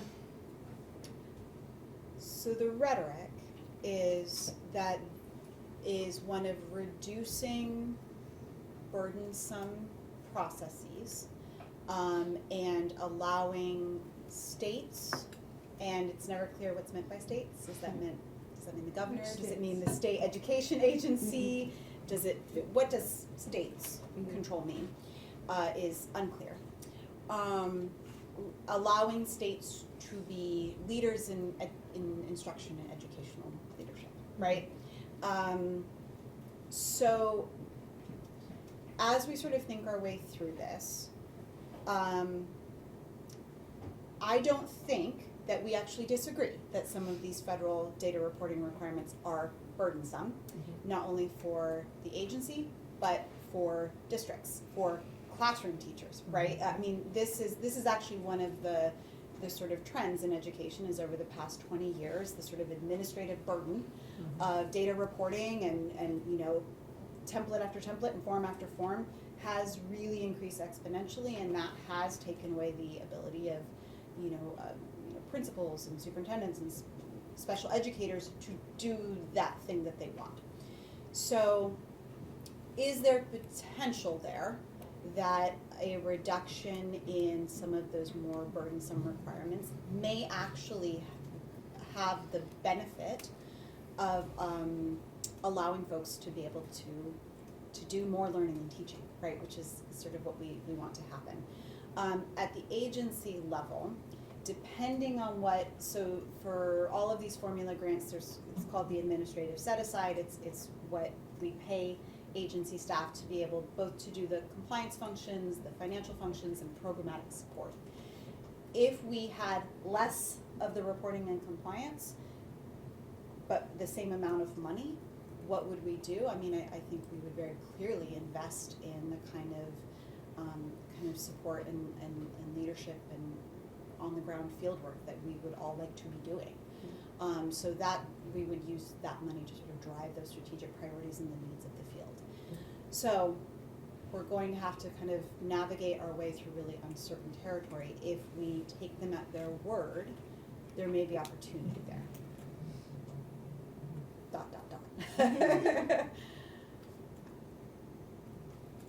I don't mean to dominate the questions, committee. Anything? Representative Brady? Thank you for going, for asking the questions, you know, for advocating, for you know, for trying to stand up for Vermont in this really unprecedented moment. I appreciate the It was an effort otherwise lovely conference. you know, the effort to sort of see positives and potential. I feel no need to sugarcoat it as such, and I think we're just living in a terrifyingly dangerous time and moment.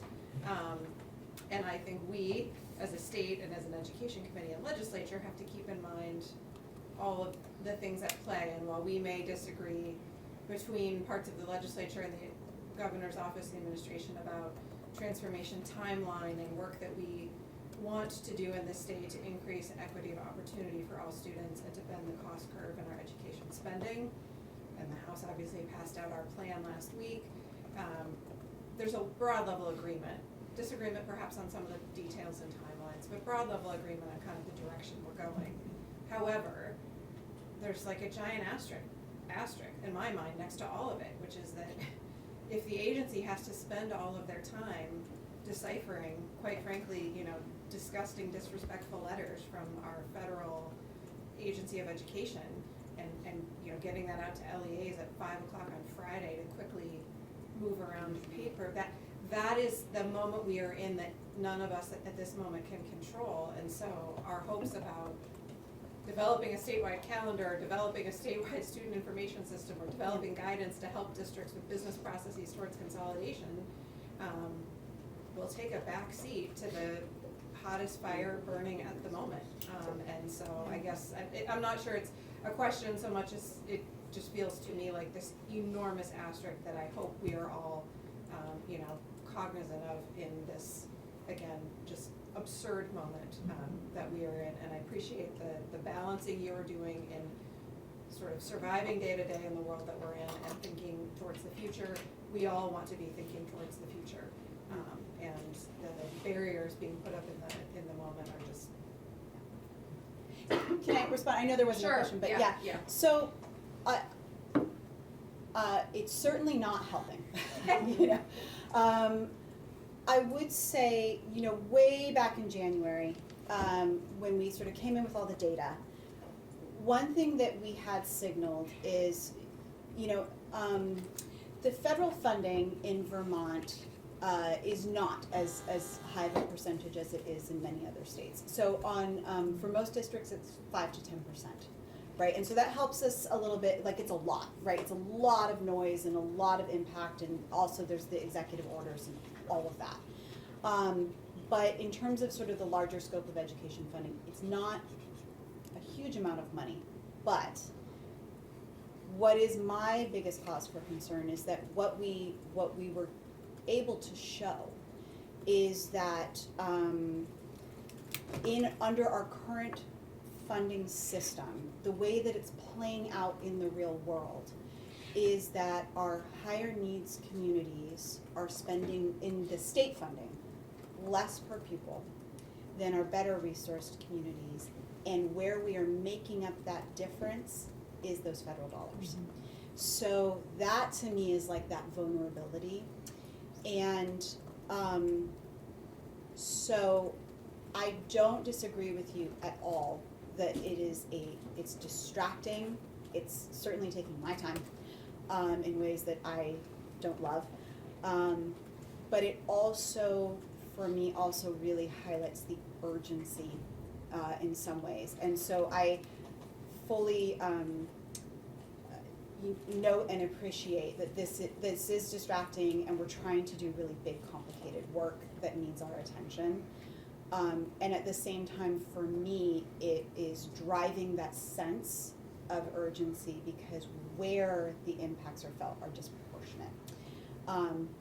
So that is part of my thinking as well. And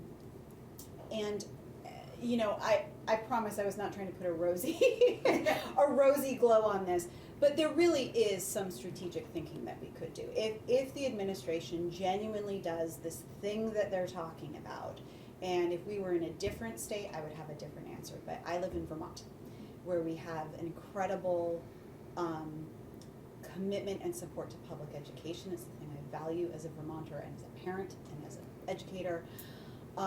So what would we do with more state flexibility? I think we would actually use that state flexibility to drive towards some of these strategic priorities. We are disadvantaged at the state level and the district level by our little scale when it comes to federal reporting requirements. It's a thing, right? And so we, those administrative minimums, we always get the minimum. It's never enough. It's the same since the early 90s? 94. 94. That admin minimum has not increased since 1994. We have been advocating for this. Anne has been amazing in this space nationally for several years now. So we do suffer from that scale. Those requirements are disproportionately burdensome on very small states with small agencies of education. So not in any way discounting the disruption, the anxiety, the direct impacts this has on students and teachers and leaders, not just the financial, but obviously the executive orders. But we actually could see some ways to leverage these changes. So we're trying to think that way as well. How could we actually do some of the things that we want to? But I know it's no fun to come back around to the ed transformation, but there is this urgency because we do know how the funds support students, particularly from disadvantaged backgrounds in the state. And so how do we think about unhooking ourselves from that? And that is kind of that work again. So. I can say, in terms of colleagues at the agency, that as stressful as all of this is, we're kind of bifurcating our attention. Mm-hmm. People are doing their work. Yeah. Things are still happening. Everybody's dealing with being a citizen in this moment, and mm-hmm. being a parent in this moment, and being an agency of education employee in this moment, and an educator. But they're also kind of putting that over here, we all do. Yeah. And then, I'm Yeah, very. you still have grant applications to get Amendments out. are You due still April have 15th, technical you know, assistance. final All of that's amendments, happening. technical assistance, you know, we're opening the new app, we're doing training, you know, people are, I'm really proud of our agency actually, you know, and staff for doing that. I gotta say, you know, you still are going through all of that, and I just have this picture of all of these emails going to an empty office because the Department of Education has been hollowed out. And that, you know, it's Well, kind of a scary image. Our colleagues there are under even more pressure than we are, The and few I'm, that are left, and the yeah. ones that are left are still responding extremely professionally to us. I mean, I give them all the credit. You know, we have an open amendment for ESSA that we're communicating with them regularly on a weekly basis, and, you know, so. And I mean, I think it's also important to note, like, on the day-to-day, we don't interact with them. That, we're not reliant on them for our day-to-day work. We have our work, we do our work. So I agree, and I think folks are forging ahead. Representative Brown? Yeah, thank you for that. I was just gonna say, to go back to something you said a few minutes ago, I think a lot of us are experiencing the urgency of this moment in different ways. And I think for me, the urgency that I feel is to be really careful and thoughtful and deliberate in how we approach education transformation in a moment that feels, frankly, really perilous. And I think we've heard that from our partners in the field. So really want to sort of highlight that perspective in all of this mix of difficult and challenging things that we're talking about. Yeah. Yeah. I think all of us have a commitment that we don't want to do harm to an already fragile system, and I think that is a shared commitment. There's different ways to get there, right? And that's the work that we're all trying to do collectively. There's not one path. So I think as long as we sort of give each other the grace of knowing that we are actually all trying to achieve those same goals, and that there are different approaches to achieve those goals, I think that's really important. Oh, yeah, thank you for that. And I totally agree. If we're gonna be in any state right now and we're gonna have more flexibility, I have a lot of faith in Vermont Yeah. and in our education We're lucky. landscape, and we're lucky, and you know, that, as a parent, first and foremost, I don't have grave concerns that flexibility would be used in ways, that are bad for kids and for public education. I think, to the other things you've said, my bigger concern is like 5 to 10% reduction in federal funding. I certainly don't disagree that there are inequities in our system, and we're all interested in righting those and ensuring that resources are going to our highest need students.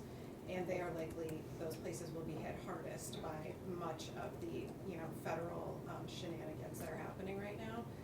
But regardless, if we take all of the situation we're dealing with, policy-wise, fiscally, and Ways and Means right now, and reduce it by 5 to 10% at Yeah. the same time that we've been facing these property tax increases and are trying to be more firm, like, there's no good news there. Yeah. And there are no easy decisions or way out of that isn't going to be painful and hard in all places. Yeah, and I think that's, you know, we should, as we're doing this work together, we should be, you know, as I just said, there isn't just one way to get there, and we should be responsive to the moment, right? So, you know, the proposal that was put out in January was in one context, we're in a different context. How could we flex that proposal? How might we adjust, right? How might we think about our current moment when we have a lot of other uncertainties as well? But I would caution against, I think it's very easy and understandable to feel like, whoa, there's too much, we should actually pull back. I think it's more, how do we lean in together collaboratively to figure it out? And again, in that way that, like, first and foremost, let's not do harm. Let's collaboratively navigate our way through this. I do think that there's some good ideas floating around, but I just caution against feeling like we can't do anything, because we don't have an answer for how we move forward in this context as we currently are. And that, I think we do know,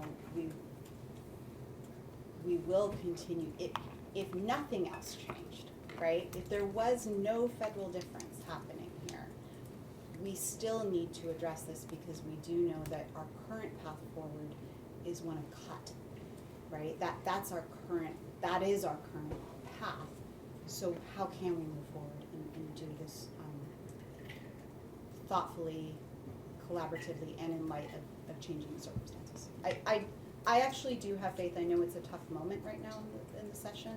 I actually have faith that we can do this work. We just need to sort of,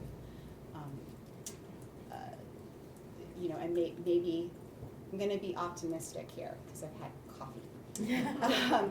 Maybe this is a catalyst for us kind of maybe having a moment to come back together and how can we actually help to navigate this so that we are really supporting our schools and our system, which I think we all have a commitment to doing. Unless there's another question, I'd like to Should end we on end that on that note? Yeah. End on that note. Fantastic. Yeah, I really appreciate both of you coming in, frankly, under short notice with everything else going on. Right. This is really illuminating to us. We're committed to continuing to provide those updates. Yeah. We have the link on our website as things get posted. I have a to-do that's already underway for a different committee, so I'll just share with you the breakdown of the school-based Medicaid and like how it financially supports the system. I think we've got that. We're also working with our partners in AHS to understand the implications of that. They have sort of the big Medicaid piece and we have a slice of it. So. And as we finalize the SCA kind of information, happy to share, and we'll always happy to come in and provide updates on this. And we'll definitely let you know when, I don't wanna say if, I wanna say when we get the allocations and whether they correspond to what we expected, so, yeah. Optimism, purpose, and coffee. Yeah. Thank you both. All right, thank you all. Good to see you. Just a couple of things. Because this was so important, I did not want to put any sort of limit on our time. Our 11:30 testimony, I bumped at 11:45. Okay. We have some students who are enrolled in the early college program through CCV, essentially, I think, are going to spend some time with us before lunch. So that's that. And then just a correcting of the record when we were talking previously going about all of the things with the government ops legislative council. I said that there was nothing in the original H454 about proportional representation, and in fact it calls for proportional representation, and so we got that long explanation of what it takes to create that. That's it. 10 minutes, back in our seats at 11:45. Good. All right, we're back at House Education, Wednesday, April 2nd, 2025. We really are just having a, I would call it very casual time now before we go to lunch. We've got the opportunity to chat with students who are here. They are part of the early college program. And if it's okay with you, I just look for maybe a couple of volunteers that might be willing to sit up front so we can pester you with lots of questions, but really, this is meant to be very casual. Just really want to hear about your a little bit about your experiences. Can we get one more? Yeah. Yeah. Can I clarify? They're not necessarily students from early college. They're students from Vermont State University. Oh, all right. All right. We'll start with early college since we have only you're our sole early college person here. Welcome, and if you would introduce yourself, and then would you please sort of say, like, talk about how you learned about it and why you chose it and how's it going, and maybe a little bit about what your relationship is to your home high school in the meantime. Sure. My name is Lauren Taylor. I heard about early college either late my freshman year or early sophomore year, and I decided to do it pretty much as soon as I heard about it. So I had curated my entire school schedule from that point on to finish all my credits at the end of my junior year. So I would have the option to take whichever courses I decided to when I went to the early college program. Sorry, what were your other questions? That was perfect for sort of like how you learned. How did you like originally learn about it? My guidance counselor. Okay. Informed me. Yep. And by the time you entered, you had already had all the credits you needed to graduate. You could have graduated Yes. early if you so chose. Yes, Yeah. Well, what's your home high school? Milton High School.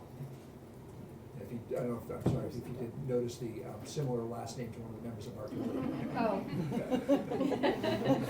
Got it. And so what is your day like now as an early college student? I have a 3-day school week. I could have a longer school week. I chose my schedule myself. I'm completely in person in Winooski, so I'll have 2 classes on Tuesday and Wednesday, and then 1 class on Thursday. Usually my days last from around 11 a.m. to 9 p.m. on the days where I have 2 classes. What are you taking? I'm taking chemistry, computer applications, painting, and jewelry. And how is the workload compared to the workload as a junior at Milton High School? I think it's pretty similar. It's definitely a learning curve to have to do my own time management, but I think the workload is manageable, even with my less than decent time management skills. Kate? Are you still involved in any activities at Milton High School? Personally, I am not, because my schedule doesn't really allow it the way I've created it, but I have heard from a lot of other students who are in early college that they are able to do a lot of things with their school as well. Are there a lot of students in your class, in your school, that are taking advantage of the early college program? In Milton High School, I believe there are probably around 5 of us that are doing early college. How about in your classes at CCV? Do you have any sense of are your fellow students, are a lot of them early college students, or hard to know? Yeah, it'll depend on the class. Usually a lot of the gen ed classes will have a lot of early college students in them. My English composition class last semester had a majority of early college students, and then the more specific courses will have more of an age range. I took a course last semester of human services, and there was definitely a lot of different people who had children, people who were just out of high school, people all over. Rob? Yeah, now, is this gonna be a springboard into a new college next fall, or are you gonna stay put and finish out at CCV? I'm going to be going to a new college, a 4-year college in the fall, yes. Okay. And will all of your credits go with you, or most of them? Most of them, I believe so. I tried to take mostly gen ed classes so that they could transfer over, so Does chemistry fall sort of within that gen ed category? yes. You got any questions? I don't. I think I know the story pretty well. Great. Well, thank you very much.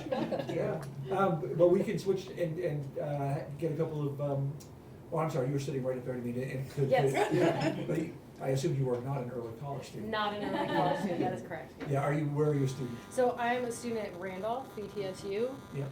So that was formerly VTech, and so I'm an electrical engineering student there.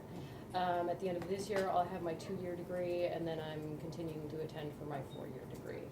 And I'm doing a change of career, commuter student. So didn't do early college, you just went? I actually did.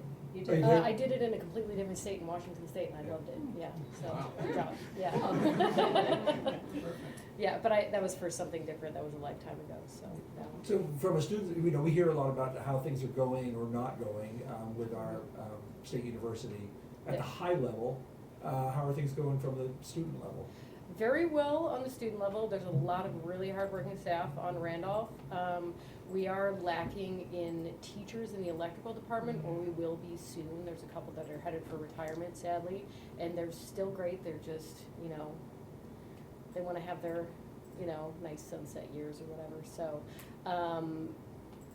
that is something that everyone in my department can see being a problem in the coming year. Other than that,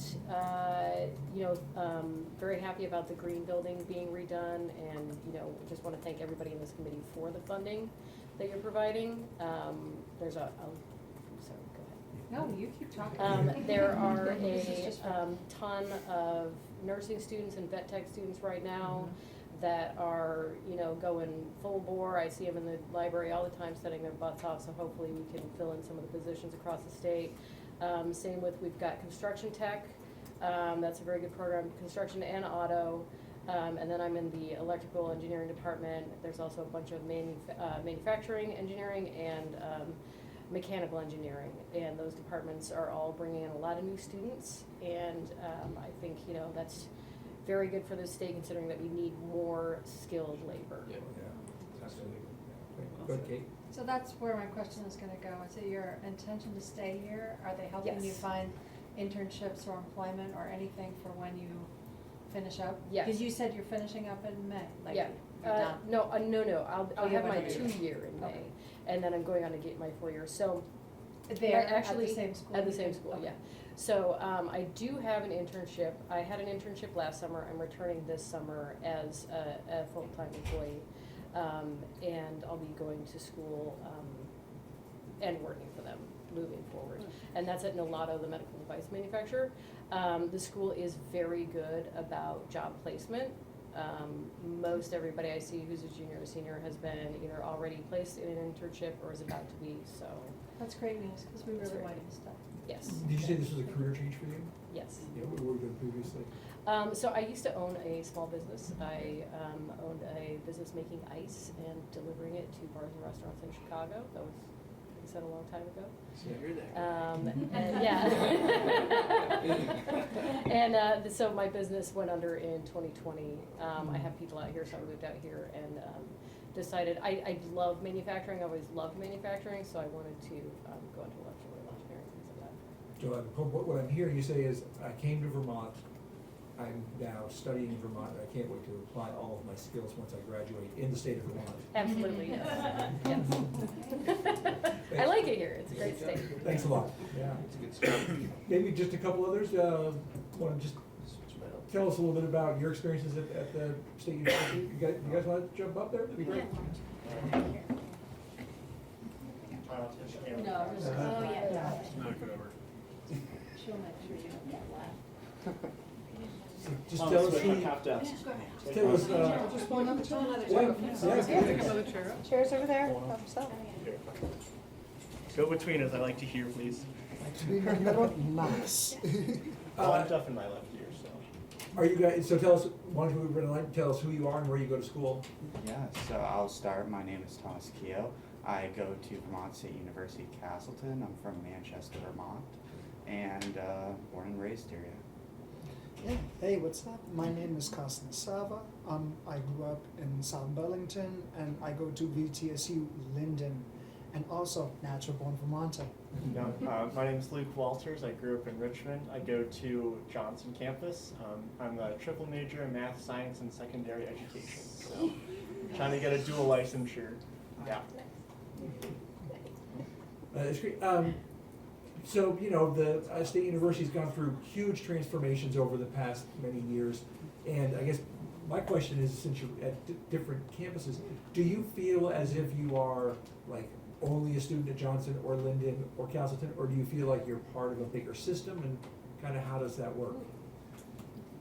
I can start, yeah. So I feel like we've really been on and up with Vermont State University.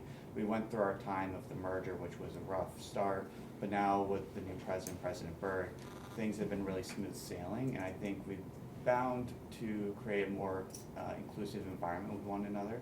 Like, at least I'm the student government president at Castleton, Luke is the student government president at Johnson, and we work very cohesively, and that led to a lot of student collaboration across campuses, but also there's been a lot of effort to make cross campuses work with classes as well through virtual modalities and also through maybe some future transportation support. How is that sort of cross-campus virtual modality working out? Yeah, go ahead. So I can speak to this. So crazy enough, my schedule really only worked if I took calculus online, which is hybrid with in-person Castleton group, and then I'm taking 2 courses in Winooski, and I'm taking 2 ed courses online. So my schedule is pretty crazy and hectic. At Castleton, class goes from 11 to 11:50, and then in Winooski, I have class 11:45 to 2:30. So I miss the first 5 to 8 minutes of every single CCV class because I'm in calc. And you're but- attending Winooski virtually? No, I'm attending Castleton Castleton virtually. virtually. Yep, Winooski is in person. But I will say from the VTSU perspective, we're all on one schedule now. So the only reason why I'm having that problem is because I'm VTSU and CCV currently. So VTSU classes, there will never be any overlap unless you're taking a class at the same time as another class, Yeah. which wouldn't happen.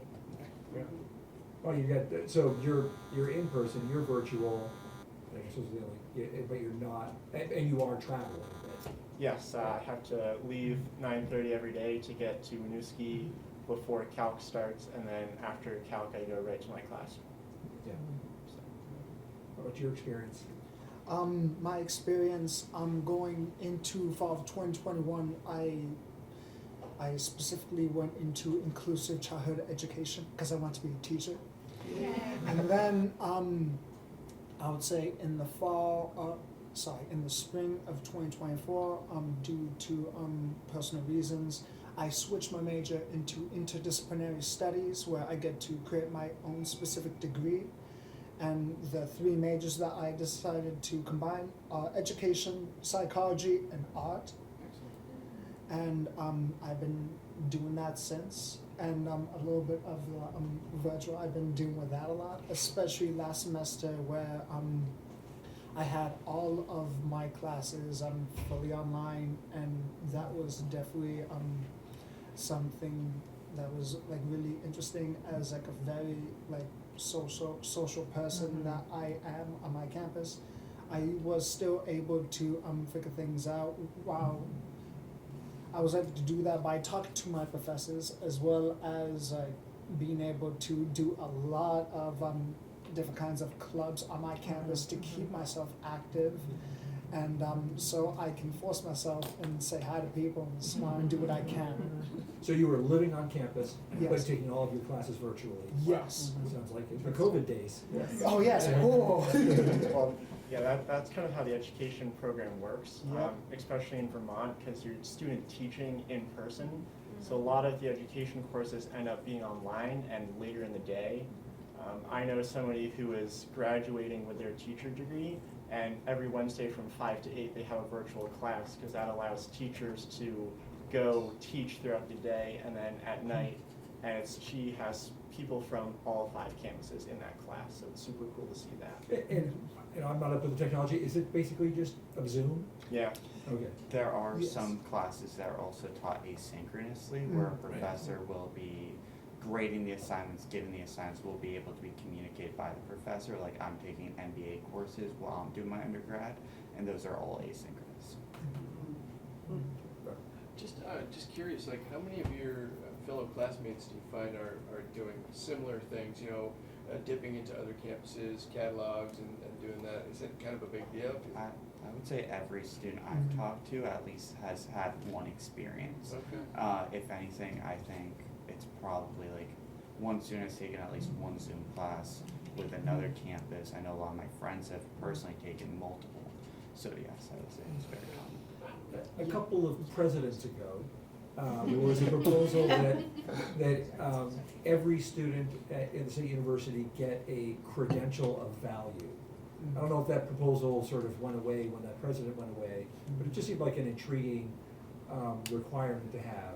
I'm seeing, doesn't sound like that's currently a thing. No, I mean, well, Matt kind of talked about this, though, when he talked about compensation for SGA. Well, no, that's. But I just, No, this would be like, Yes. you know, getting a degree in, you know, it could just be auto tune-ups or something. It could be just a, what they call a credential of value, not necessarily a degree or something. I know there's been a big push for certificates and Yeah. other methods that's like right. that. And a lot of students have voiced their support of that, and a lot of students do want to see some more options given to non-traditional students, because Yeah. that's what Sure. one of the Yeah. big missions of VTSU is to offer affordable education for those who may be entering college later than those who are entering currently.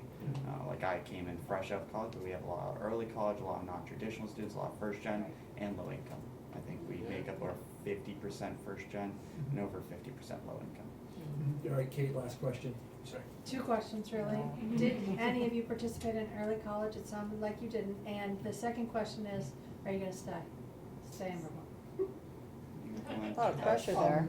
I know. I definitely plan on staying in Vermont because I definitely want to do what I can as a citizen of Vermont, and just realizing how much students and children are going through in Vermont, and through my experiences with past jobs and just having so many conversations with different kinds of people all around, whether it's Burlington, whether it's Montpelier, or in the Northeast Kingdom.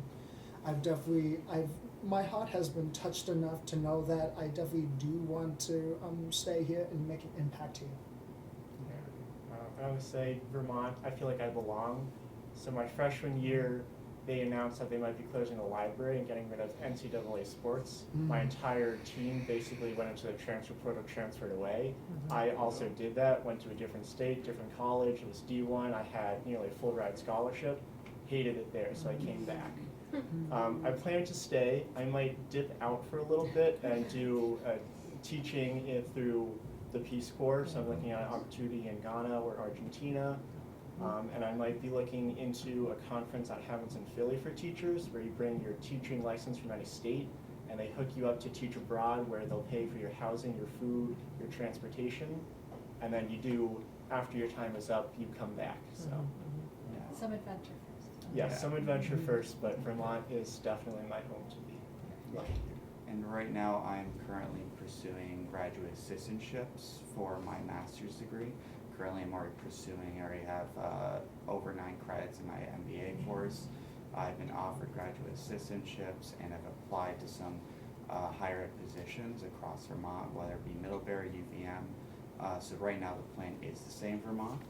I also plan to really get a master's degree and hopefully a PhD and end up in a higher education institution.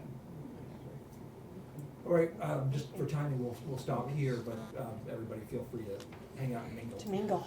Thank you. Thank you. Thank you.